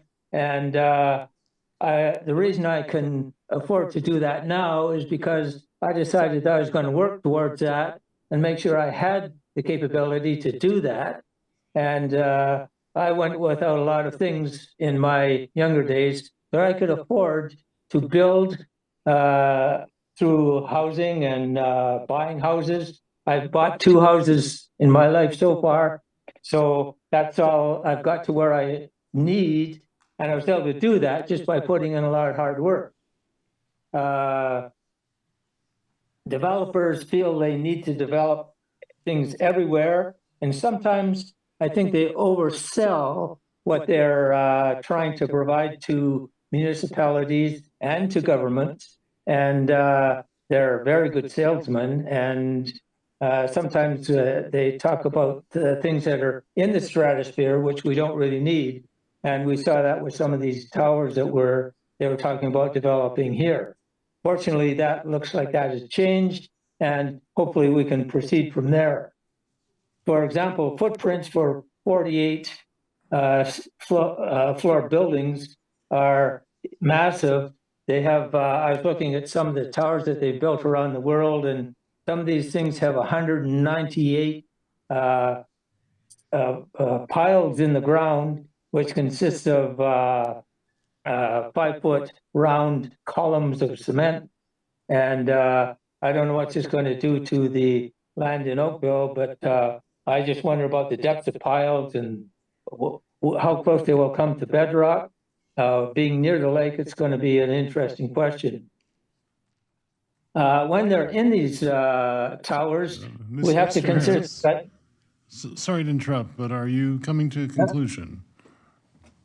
Yes. Yes. Anytime soon. Conclusion of. Okay. I was just wondering about the entrance and egress to these things. Someone's spoken that already. And street widening, what's it going to be like with the streets being amongst these towers? Are the streets going to stay the same as they are, or are they going to be widened to allow people better operation through these structures? As you know, when you listen to the traffic reports every day, there's a slowdown at the port plant. So any additional building or any population increase here is going to result in higher traffic going in and out of there. All right. Well, they've already talked about climate change already, so I'll leave that one out. And I have just a couple of questions about the land quality. This land that they're working on. If you have further questions or any further comments, you may need to submit them in writing. You've gone well past our 10-minute mark here. Oh my goodness! Oh, sorry about that. Okay, I'm done. Okay. Well, again, we are meeting again on June 3rd. Sorry. So again, any questions, comments you have, certainly please do put them in writing and send them to townclerk@oakville.ca. All right, and no questions from council. Great. We'll continue on, and last on our list is Hetty Wright.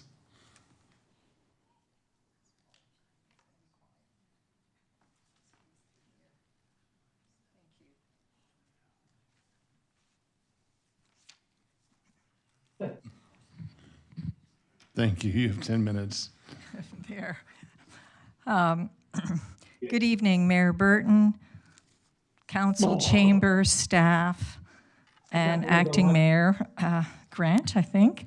So my name is Hetty Wright, and as a member of OCA, I am thrilled that council is moving in a positive direction. many of the points that I was going to present have already been mentioned. And I'm sure you're so saturated already. I know I am. Yeah, so I'll skip some of the slides and just try to feature some items that haven't been mentioned. So I will be brief. Okay, next slide, please. We've talked all evening about what is wrong with OPA. Okay, next slide. So we've seen the depiction of what the previous OPA plan was. So, and of course, that looks like a concrete jungle. So we are all in agreement that we're going to avoid that. Okay, next slide, please. What we should be careful of, and this was also mentioned, the language in OA, the OPA language for sections. The section 295 of the OPA defined tall buildings as 13 stories or greater, but then schedule L7 near the end of the OPA indicates buildings of up to 48 stories in the Trafalgar precinct. The term defined for tall buildings at 13 stories or greater is risky and misleading. And specific language is needed for everyone's protection. Okay, next slide, please. This is just a visual of the 3 towers of 9 that were being proposed for the vicinity of the Holiday Inn on Argus, and I am assuming that will be changed. That 9 won't go in there. All right, slides. Next slide, please.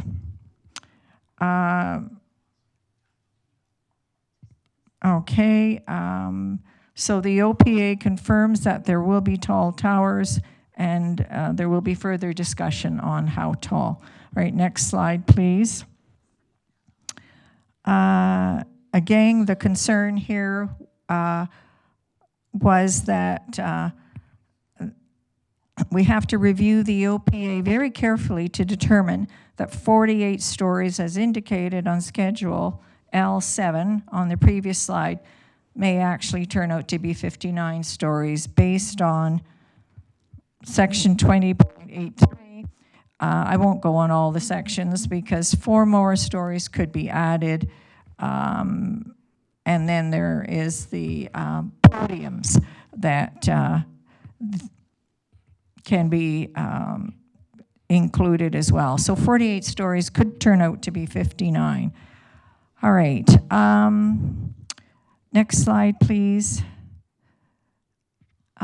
So we've looked at this already about density and just in comparison, Midtown was 200 population per hectare, and Manhattan is 280. So our density was getting way too high for a small community. All right, next slide, please. Parking. So minimum parking standards are not required in Midtown.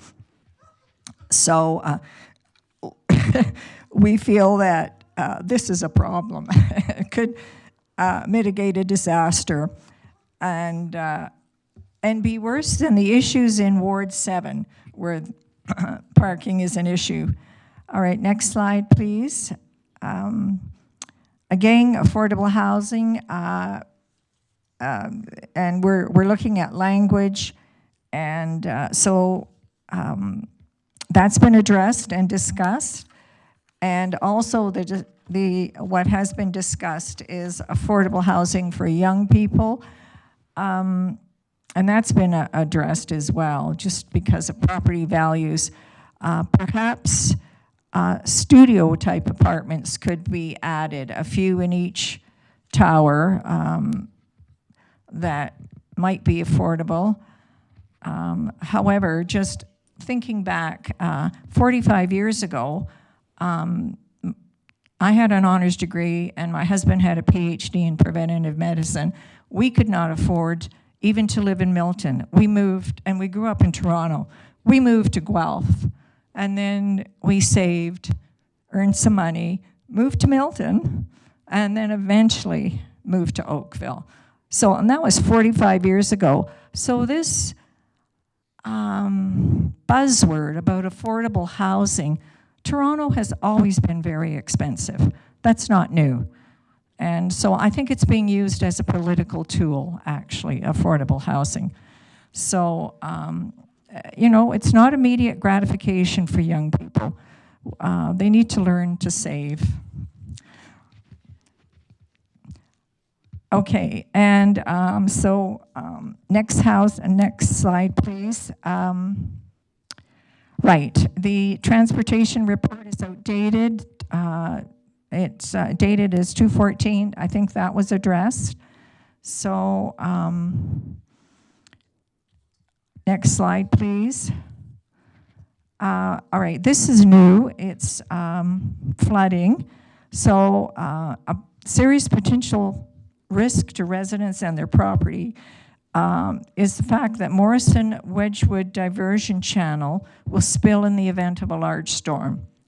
We did not see in the OAP that the mapping for diversion channel would be updated. At the present, the mapping stops as illustrated with the blue arrows on the QEW. So in addition, the spill mapping should be completed to determine the risk of flooding in the Midtown area as per provincial guidelines. So Section 2.5 of the Ministry of Natural Resources and Forestry Technical Guide and River Streaming System states that municipality and planning boards should show or describe floodplain lands in their official plans. Okay, and next slide, please. This was interesting because the OPA approved a higher, rubber stamped and approved a higher density in Saw Wet than Town Council had agreed to. And so there are quotations from the paper as to you know, members of council, how surprised members of council were with the results of Saw Wet. So, Councillor Elgar was quoted. On top of that, Oakville had already met its growth forecast in 2031 without Saw Wet. So, I guess we have to watch OPA. All right, next slide, please.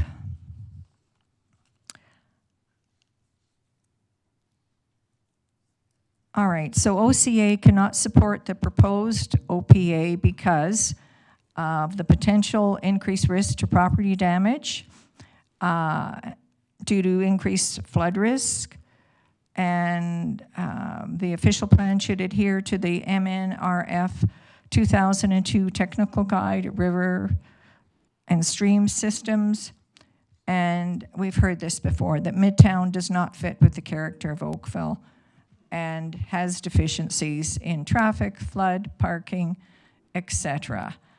All right, thank you very much for your patience and for listening to all of us this evening and for all your work. Thank you. You don't leave yet. Come back. You've got hopefully questions from Councillor Elgar, starting with. Thanks. Thank you very much. And thanks for coming and presenting tonight. And it's not really a question, just a comment regarding flooding. The three of us, or four of us, I guess, are on Conservation Halton. And last week we learned that, in fact, the Conservation Halton Authority are actually going to be looking at the flooding starting this fall, and I think they expect to complete it by next spring. Well, study, that's great. Yes, I was pleased to hear that also. So when you brought it up, I thought I'd better mention that. Thank you. Okay, that's wonderful. Thank you. That's Thank it, you. okay? And also, Now you can go home. one more person you've got to hear from. It's Councillor O'Meara, who's Okay. up above. Whoa. Thank you very much. And I just want to sort of pick for 1 second, because you made a comment that said, well, young people just have to save up. It's not about infant gratification, and they've got to just do their part as we all did. I don't want to let that comment go, because I think it's a disservice to what 20 and 30-year-olds are going through right now. So I'm just wondering if you know what the average wage is today compared to home prices, compared to what it was 30, 40, 50, pick a generation before. If you have any of the comparators for what it would cost an income earning 30-year-old right now to afford the average home anywhere in Ontario. Yes, actually, when I was teaching in East York Collegiate in Toronto, I was a junior teacher, but one of the senior teachers had said that, okay, so it took then 13 years to get maximum salary, and his home cost 7 times his salary. So he lived in Markham, and he drove down to Coxwell and O'Connor his whole teaching career. So he commuted. So his house in the suburbs out in Markham 50 years ago was 7 times his salary. So, we couldn't afford to live in Toronto, with a ton of education. And Toronto was always expensive. So as far as making housing affordable for young people, well, I think some have to commute. That's what I did. And if that's not suitable, there are other methods I'm not going to recommend. I know of young people living with families and saving. There are other options. But it's always been a challenge. Would it surprise you to know that in real wages, 25-year-old right now is making the same as somebody in 1972 made? The exact same in real wages with inflation. What type of job is that? The exact same. Yeah, but what on type average? On average, it's not. I'm sorry, Councillor O'Meara, we are getting into debate. No, I'm asking questions. The delegate made my a 25 comment that it's very easy, but all right. I'm just trying to make the point and ask if she's aware of the comment that she's made, that it's not exactly the same as it was for young people when she was teaching or other people were teaching. I think that there's a point to be made there, and I just was asking if the delegate was aware of that point. I think you've made the point. Yeah, and the So fact we don't need to go further from that. And just with regard to today, I have 3 children, and there's extended family, and they've been able to buy, not immediately, but in Burlington and in Oakville, but they buy small and built up, and they started at 26 years of age. So I think it depends on the job you have and the education you have. And that's always been a factor. So we'll stop that there. So thank you very much for your presentation. Okay, you're welcome. Questions or answers? All right, so I will throw it to the crowd. Is there anybody in the audience today who did not register to vote but would like to speak? Pardon? Didn't register to delegate. You said register to vote. Sorry. It must be the hour. Anybody who would like to speak that didn't register to delegate? Okay, so going once, come up and speak twice. Okay, it's closed. And no colors on, I tried so hard. All right. Well, then we're going to confine that to table. I'm going to be now looking for a mover and seconder for our 6.1, which is number 1, staff report titled Public Meeting Report, Town Initiated Official Plan Amendment Midtown Oakville Urban Growth Center, file number 421559 for April 22, 2004. 2024, sorry, from the Planning Services Department received. And number 2, the comments from the council and the public with respect to the town-initiated official plan amendment to implement the findings of the Midtown Growth Area. Same file number be received. Motion from, oh, the mayor, okay, sorry, I didn't see you waving. I know it's like when I'm at home now and trying that. And we don't really need a seconder, do we, Aaron? We need a seconder, okay, second? Yeah, that's what I thought, okay. Good, so, all in favor? And that passes, excellent. So, we have no discussion items, we have no confidential discussion items, no advisory report. So we will rise and report to council that, okay, and I need somebody to move the rise and report to council. Councillor Duddick, thank you. Our rise and report, the committee of the whole is met and made recommendations on discussion item 6.1. We need to vote on that. We did, oh. She moved it. Rise and report, sorry, can I get a vote on that, please? Thank you, everybody's agreeing, perfect. We can continue? Yes. Okay, then, so it's been moved by Councillor Duddick and rise and report, okay. Any new business? Nope. New business from? Councillor. What? I rise, okay, I rise and report recommendations, the committee of the whole be approved. Yes. Okay. Do I have a mover on that? Thank you, Alan. Seconder, great. And all in favor? Perfect. Back to Councillor Haslett-Thiel for new business. Thank you. It's actually just a congratulatory comment.